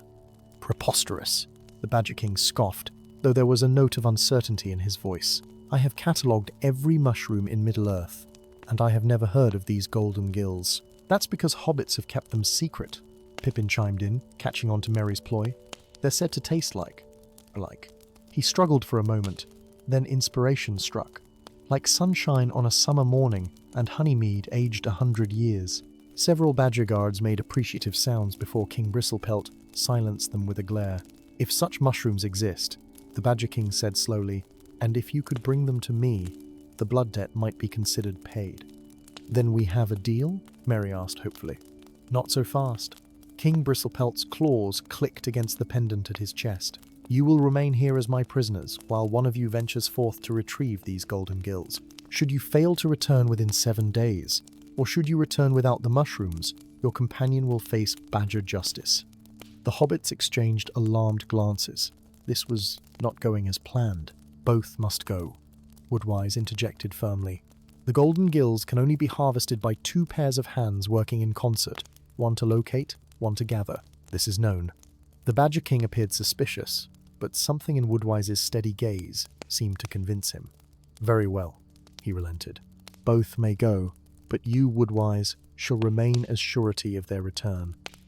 Woodwise bowed his head in acceptance. As you wish, your majesty. And to ensure you do not simply flee back to your shire, King Bristlepelt continued, fixing the hobbits with a stern look, I will place upon you the binding of the Badger Oath. He beckoned them forward. Kneel. Reluctantly, Merry and Pippin approached and knelt before the Badger King. Bristlepelt dipped his claws into a small pot carried by one of his guards, which contained a glowing blue substance similar to the light of the moonglow caps. With precise movements, he drew a symbol on each hobbit's forehead, a simple mark that resembled a badger's stripe. By claw and earth, by root and sky, the Badger King intoned solemnly, I bind you to your word. Return with the golden gills within 7 days, or a compulsion will seize you, drawing you back to face badger justice. No matter how far you flee, the oath will find you. The symbols burned briefly, then faded into their skin, leaving no visible trace but a lingering sensation of weight and obligation. Now go, King Bristlepelt commanded. Dawn approaches, and you have a long journey ahead. As the first hints of daylight began to filter through the trees, Merry and Pippin gathered their belongings and prepared to depart. Woodwise approached them, speaking quietly so the badgers could not overhear. The silver caps have opened your eyes to the hidden magic of the world, he said. Use this gift wisely. Not all creatures you encounter will be as reasonable as King Bristlepelt. Reasonable? Pippin whispered incredulously. He's threatened to execute us over a 300-year-old grudge. Trust me, Woodwise replied with a grim smile. In the grand scheme of ancient forest grudges, he is positively magnanimous. Now listen carefully. Golden gills do not exist as far as I know, but there are copper crowns that grow in the caves along the Brandywine's banks. They are rare and valued by badgerkind. They might satisfy the king's demand. And if they don't? Merry asked nervously. Woodwise's eyes twinkled despite the gravity of the situation. Then you'll need to rely on that famous hobbit ingenuity I've heard so much about. Remember, the silver caps have changed you in ways that will become apparent in time. Those changes may serve you well in the days ahead. With those cryptic words and a final nod of encouragement, Woodwise returned to stand beside the Badger King.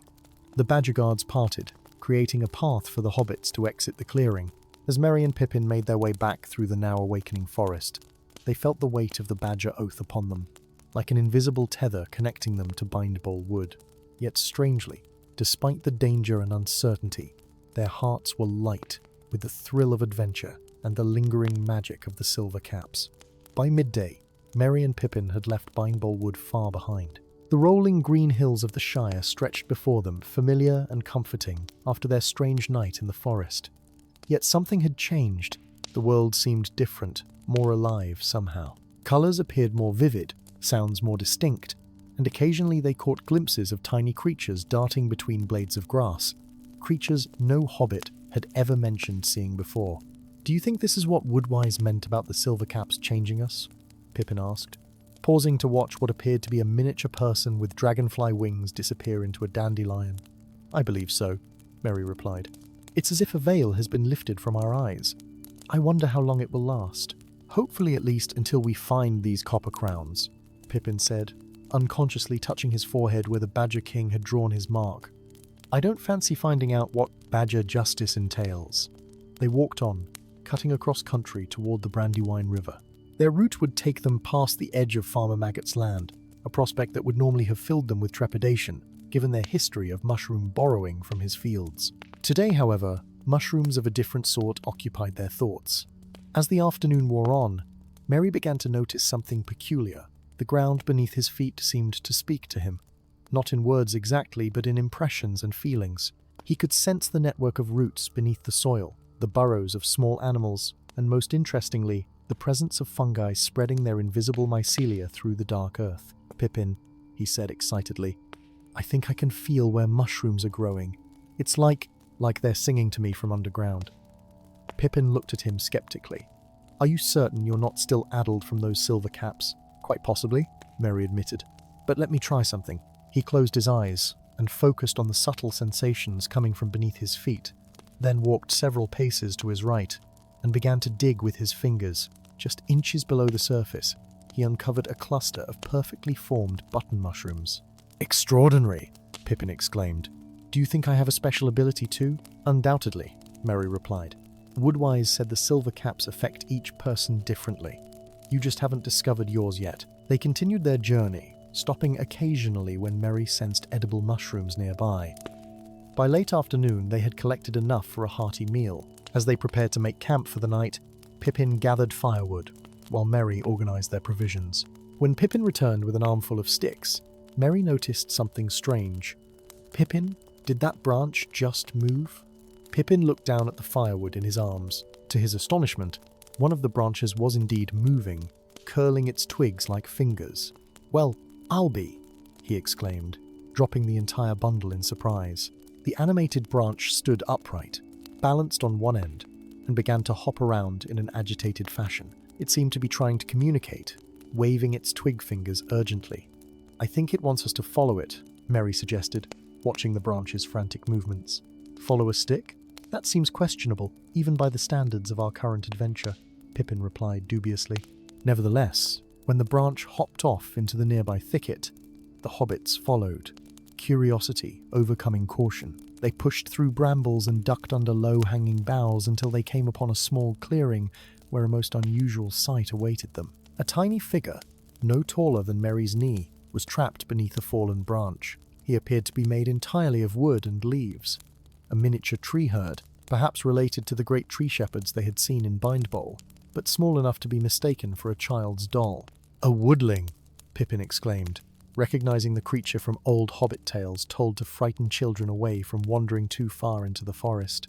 "I thought they weren't real. Many things we thought weren't real seem to be making appearances today," Merry observed dryly, as he knelt to lift the branch off the tiny being. Once freed, the woodling stood and brushed himself off.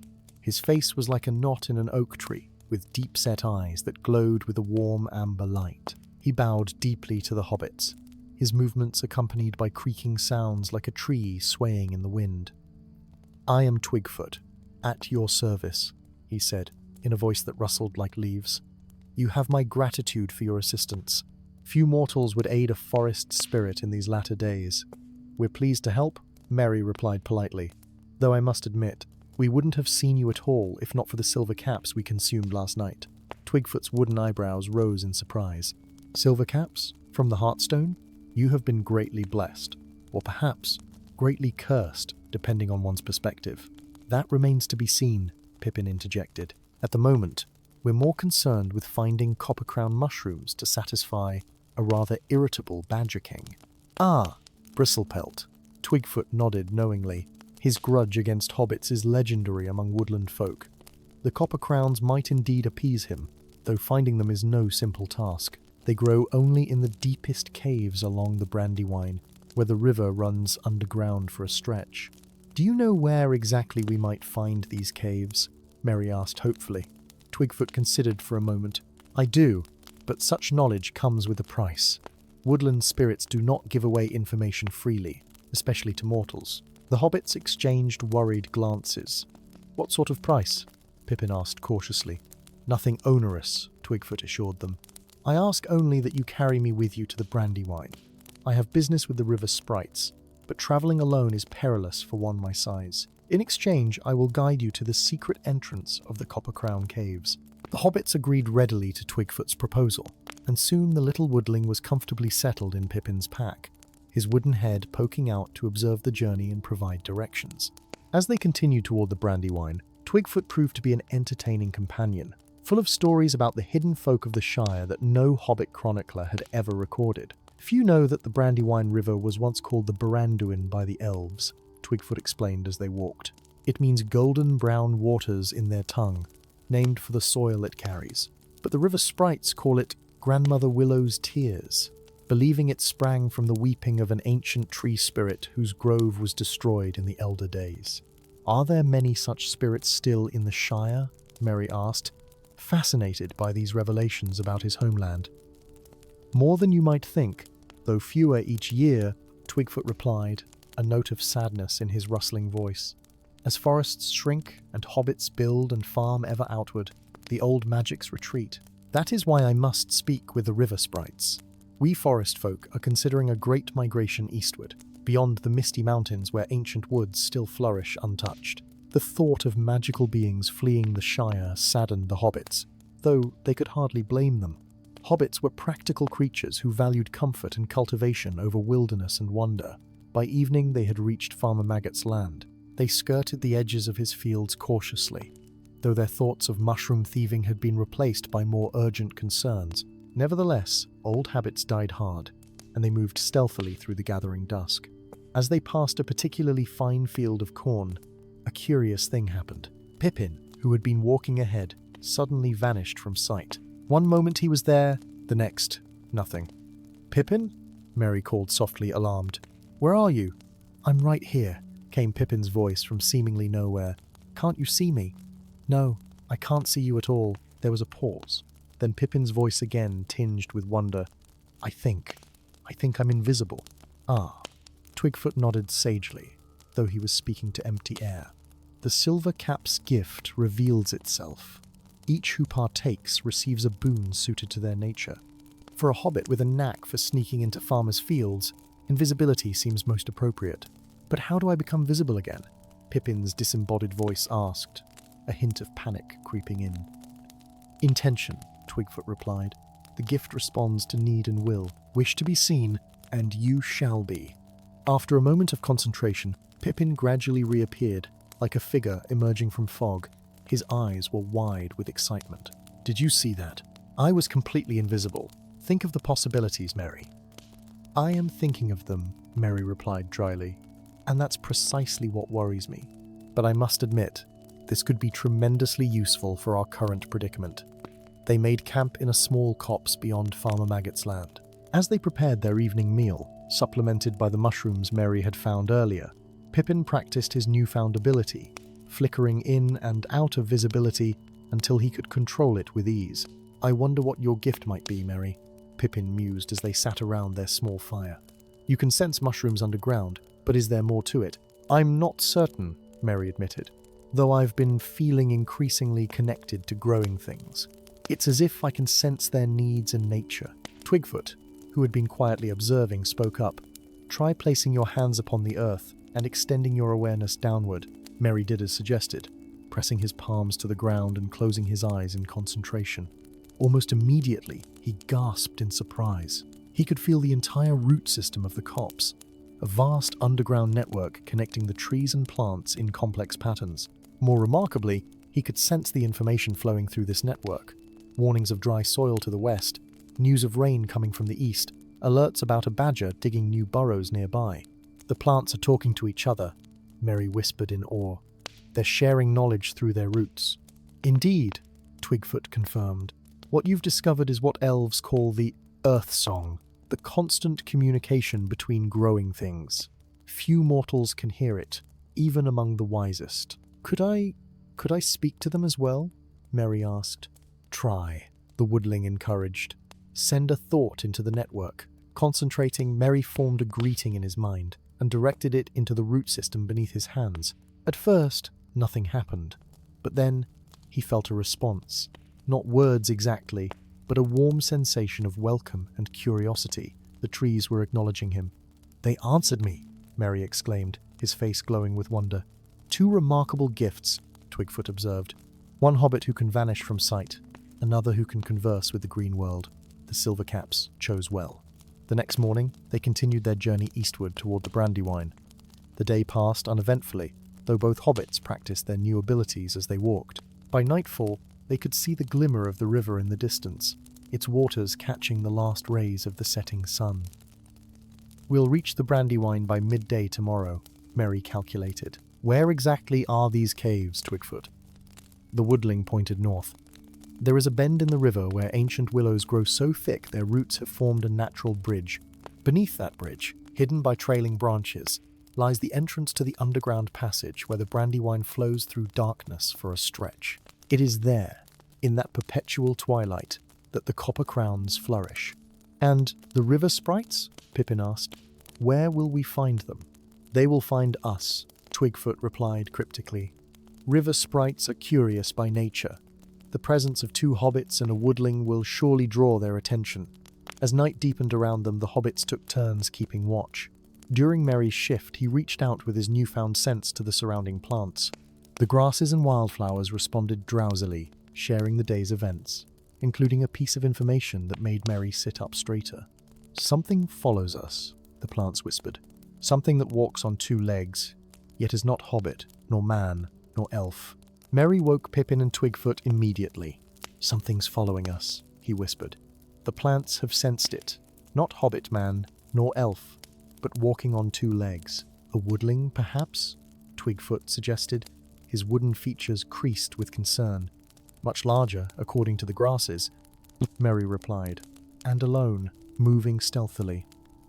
Pippin peered anxiously into the darkness surrounding their small camp. "Should I become invisible and investigate?" "Too risky," Merry decided. "Better to be prepared, but feign ignorance. If it means us harm, we'll have the advantage of surprise." They rearranged their camp subtly, positioning themselves strategically and keeping weapons. Merry's small traveling knife and Pippin's walking stick close at hand. Then, pretending nothing was amiss, they continued their quiet conversation.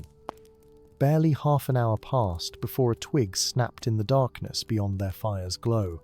All three companions tensed, though they maintained their casual postures. "Reveal yourself," Merry called suddenly, his voice surprisingly commanding. "We know you're there." A moment of silence followed. Then a figure stepped into the firelight. It was a fox, or rather, something fox, like but unnervingly different. It stood upright on its hind legs like a person, reaching the height of a hobbit. It wore a russet waistcoat with brass buttons, and a small cap between its pointed ears. Most disconcerting of all, its eyes gleamed with unmistakable intelligence. "Well met, travellers," the fox said in a smooth, cultured voice. "Forgive my hesitation. One cannot be too careful when strangers wander through one's territory." Pippin gaped openly at the talking fox, but Merry, drawing on reserves of composure he hadn't known he possessed, merely nodded, as if speaking with upright foxes was an everyday occurrence. "We mean no harm to your territory," he said politely. "We're merely passing through on our way to the Brandywine." The fox tilted his head, studying them with unsettling intensity. "Indeed. And what business would two hobbits and a—" His gaze lingered on Twigfoot. "Woodland sprite have at the Brandywine. Our business is our own," Pippin replied, perhaps more curtly than was wise. Of course," the fox said, his tone conciliatory though his eyes remained sharp. "I am Ruskin Redtail, steward of these borderlands. I merely seek to ensure that no harm comes to the delicate balance we maintain here. We assure you, Mr. Redtail, our intentions are peaceful," Merry said. "We seek only certain mushrooms that grow along the river." At the mention of mushrooms, the fox's ears perked up noticeably. "Mushrooms, you say? How? Interesting." His tongue briefly licked his chops before he composed himself. "Any particular variety?" Twigfoot shot the hobbits a warning look, but Pippin had already answered. "Copper crowns. We need them to satisfy a rather unpleasant badger." "Copper crowns," Ruskin exclaimed, his composure slipping further. "Most rare and valuable indeed.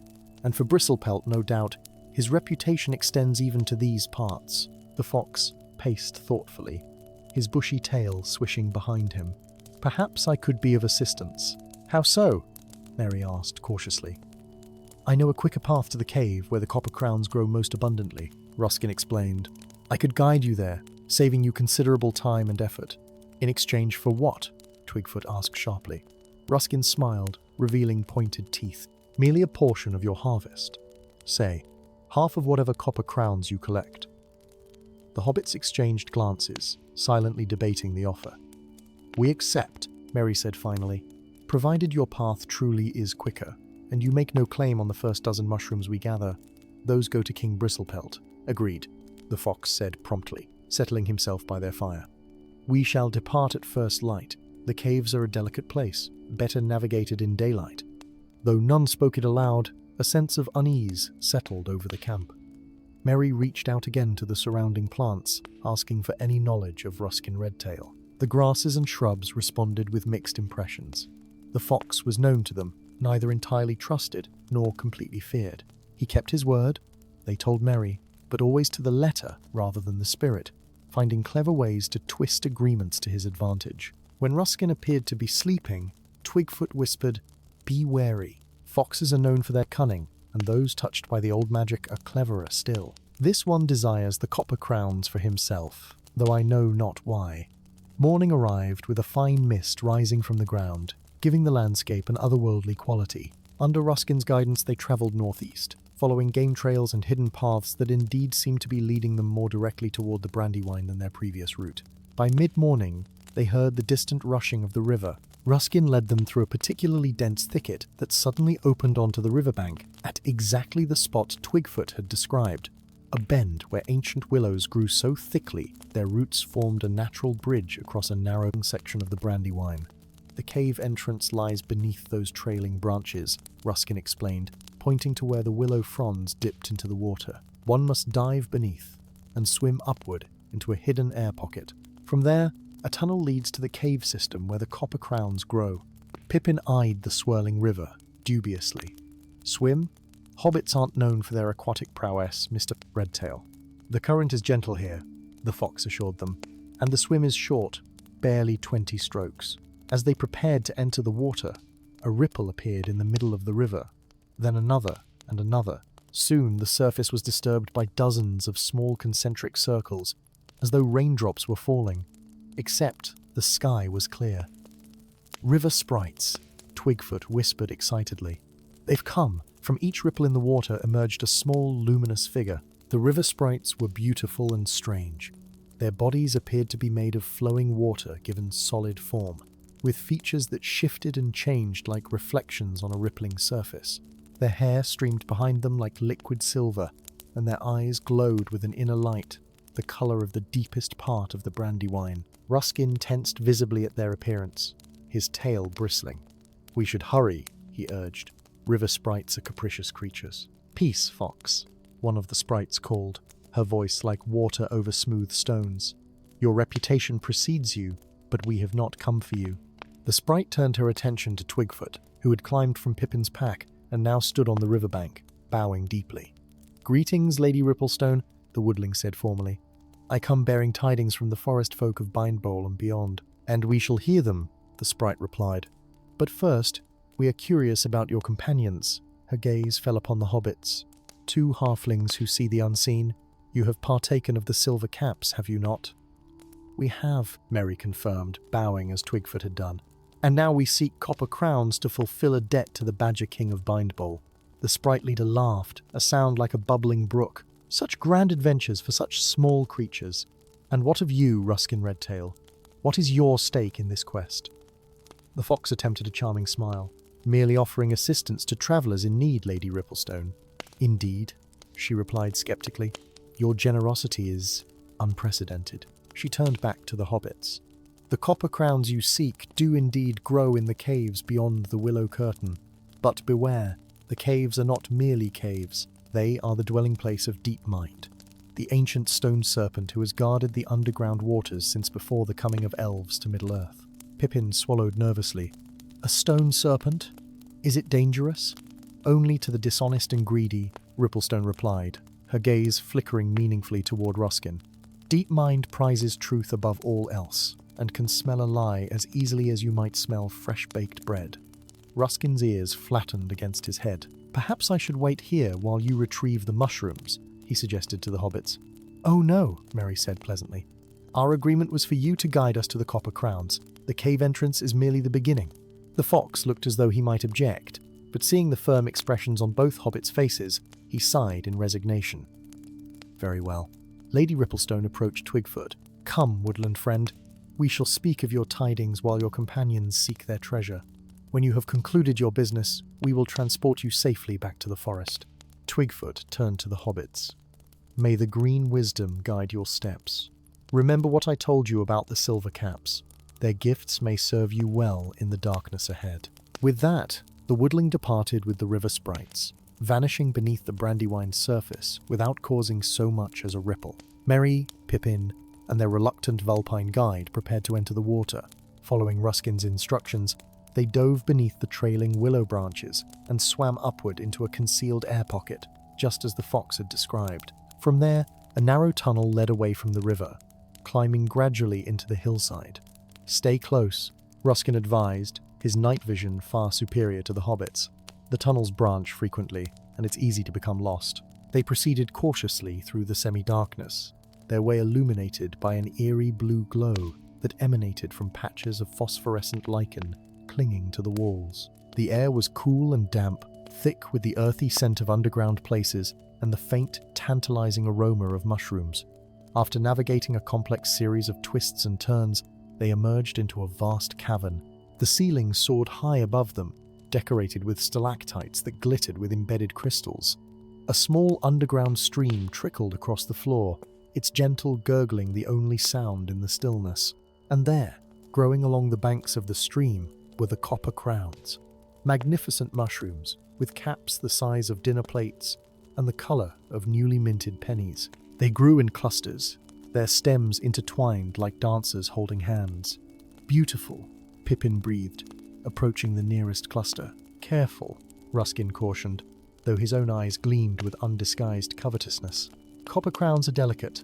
They must be harvested with a specific technique, or they lose their potency. As the fox demonstrated the proper harvesting method, a gentle twist and lift that preserved the mycelium beneath, Merry felt a curious sensation through his connection with growing things. The Copper Crowns were communicating with him, but in a language far older and stranger than that of the surface plants. They spoke of deep time, of darkness and patience, of slow growth and the ancient rhythm of the earth's heart, and they warned him of deception.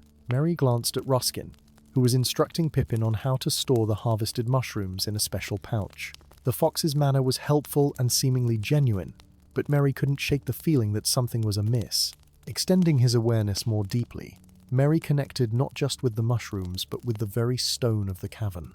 A presence responded, vast, ancient, and utterly alien to hobbit understanding. It coiled through the rock like a serpent through water, observing them with patient curiosity. Deep Mind, the stone serpent, was awake and watching.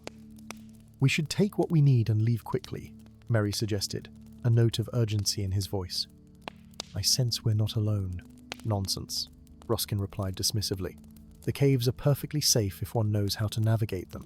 Now, according to our agreement, half of these lovely specimens are mine. As the fox reached for the pouch containing the already harvested copper crowns, a low rumble shook the cavern, dislodging small stones from the ceiling. The walls themselves seemed to shift and flow like liquid, and from this flowing stone emerged the massive head of a serpent. But a serpent unlike any in Middle-earth. Its scales were made of living crystal, its eyes deep pools of molten gold, and when it spoke, its voice resonated through the stone itself. Who disturbs my slumber and seeks to take the jewels of my domain? The stone serpent's voice reverberated through the cavern, causing small cascades of dust and pebbles to rain down upon them. Pippin, in his terror, promptly disappeared from sight, though his frightened squeak gave away his position. Merry, rooted to the spot, found himself unable to look away from Deepmind's molten gold eyes. Ruskin dropped to the ground in a deep bow, his earlier confidence evaporating. Great Deepmind, guardian of the deep places, we meant no disrespect. We seek only a few humble mushrooms too. "Silence, fox," the serpent interrupted. "Your heart is known to me. 7 times you have entered my domain to steal my treasures, and 7 times I have permitted it, awaiting the day your greed would lead others to harm." The fox's ears flattened against his skull. "Great one, I never intended. All intentions are laid bare before me." Deepmind's massive head lowered until it was level with Merry's face. Despite his fear, the hobbit stood his ground, feeling an unexpected kinship with this ancient being, perhaps an extension of his new connection to growing things. "You, small one," the serpent addressed Merry. "You bear the mark of the Silvercaps. Speak your true purpose here." Drawing a deep breath, Merry explained their predicament. The midnight adventure in Bindbowl Wood, their encounter with the Badger King, the oath that bound them, and their quest to find the copper crowns that might satisfy Bristlepelt's ancient grudge. Throughout his tale, the stone serpent remained utterly still, only the pulsing glow of its eyes indicating that it was listening.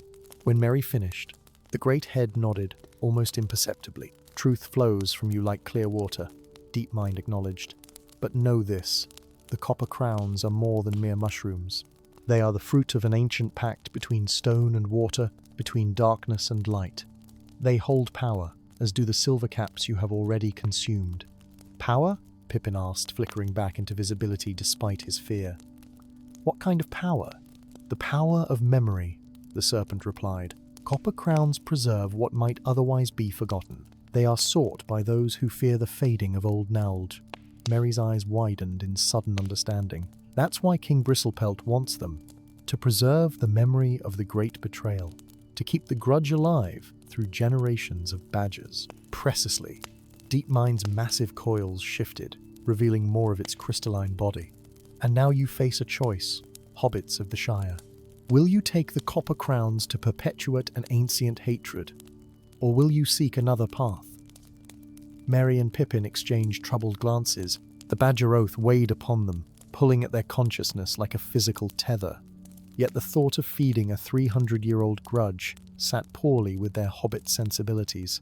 "If we don't return with the copper crowns," Pippin said hesitantly, "Woodwise will remain a prisoner, and the oath will eventually pull us back to face badger justice."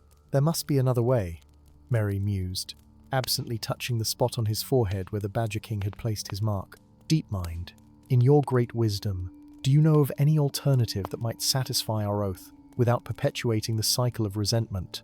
The serpent's eyes gleamed approvingly. "Wisdom indeed, to seek a middle path.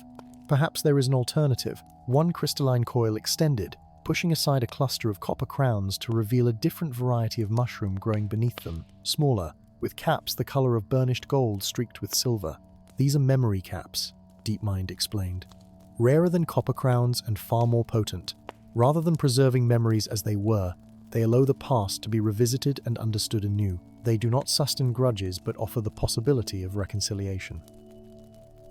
Merry approached the memory caps, feeling the ancient wisdom emanating from them. These might help King Bristlepelt see the great betrayal from a new perspective. "If he is willing," the serpent confirmed, "the choice must be his." After careful consideration, the hobbits decided to harvest both the copper crowns and the memory caps, fulfilling the letter of their oath while offering the Badger King a chance at peace. As for Ruskin, Deepmind decreed that his punishment for his deceptions would be to guide the hobbits safely back to the surface, and then serve as messenger between the river sprites and the woodland folk for 7 years, a task that would require regular swims in the Brandywine, much to the fox's dismay. The journey back to Bindbowl Wood was swift and largely uneventful. The river sprites transported them upstream with remarkable speed, and even the crossing of the Shire passed quickly, as though the land itself were helping them fulfill their oath on time. 5 days after their departure, they stood once again before King Bristlepelt in the Heartstone clearing. Woodwise, looking none the worse for his time as a hostage, greeted them with genuine pleasure. "The copper crowns," Merry announced, presenting the mushrooms to the Badger King. As promised, King Bristlepelt's eyes gleamed with triumph as he inspected the copper-coloured mushrooms. "The blood debt is satisfied," he declared. "You have proven more honourable than your ancestors." "There is something else, Your Majesty," Pippin added, somewhat nervously. "A gift freely given, with no obligation attached." He revealed the memory caps, explaining their nature and purpose. The Badger King's whiskers twitched with surprise and suspicion. You would have me revisit the great betrayal? To what end? To understand it fully, Merry suggested gently. Perhaps there is more to the story than has been passed down through generations. After a long moment of consideration, King Bristlepelt accepted the memory caps with solemn dignity. Whether I use them or not shall be my decision alone, he stated. But I acknowledge the gesture as one made in good faith. As the hobbits prepared to depart Bindbowl for the final time, Woodwise approached them. The silver caps have changed you in ways that will remain, he reminded them. Use your gifts wisely in the days to come. And so, Merry and Pippin returned to the Shire, carrying with them memories of an extraordinary adventure and abilities that would serve them well in future escapades, including a certain quest involving a ring that still lay many years ahead.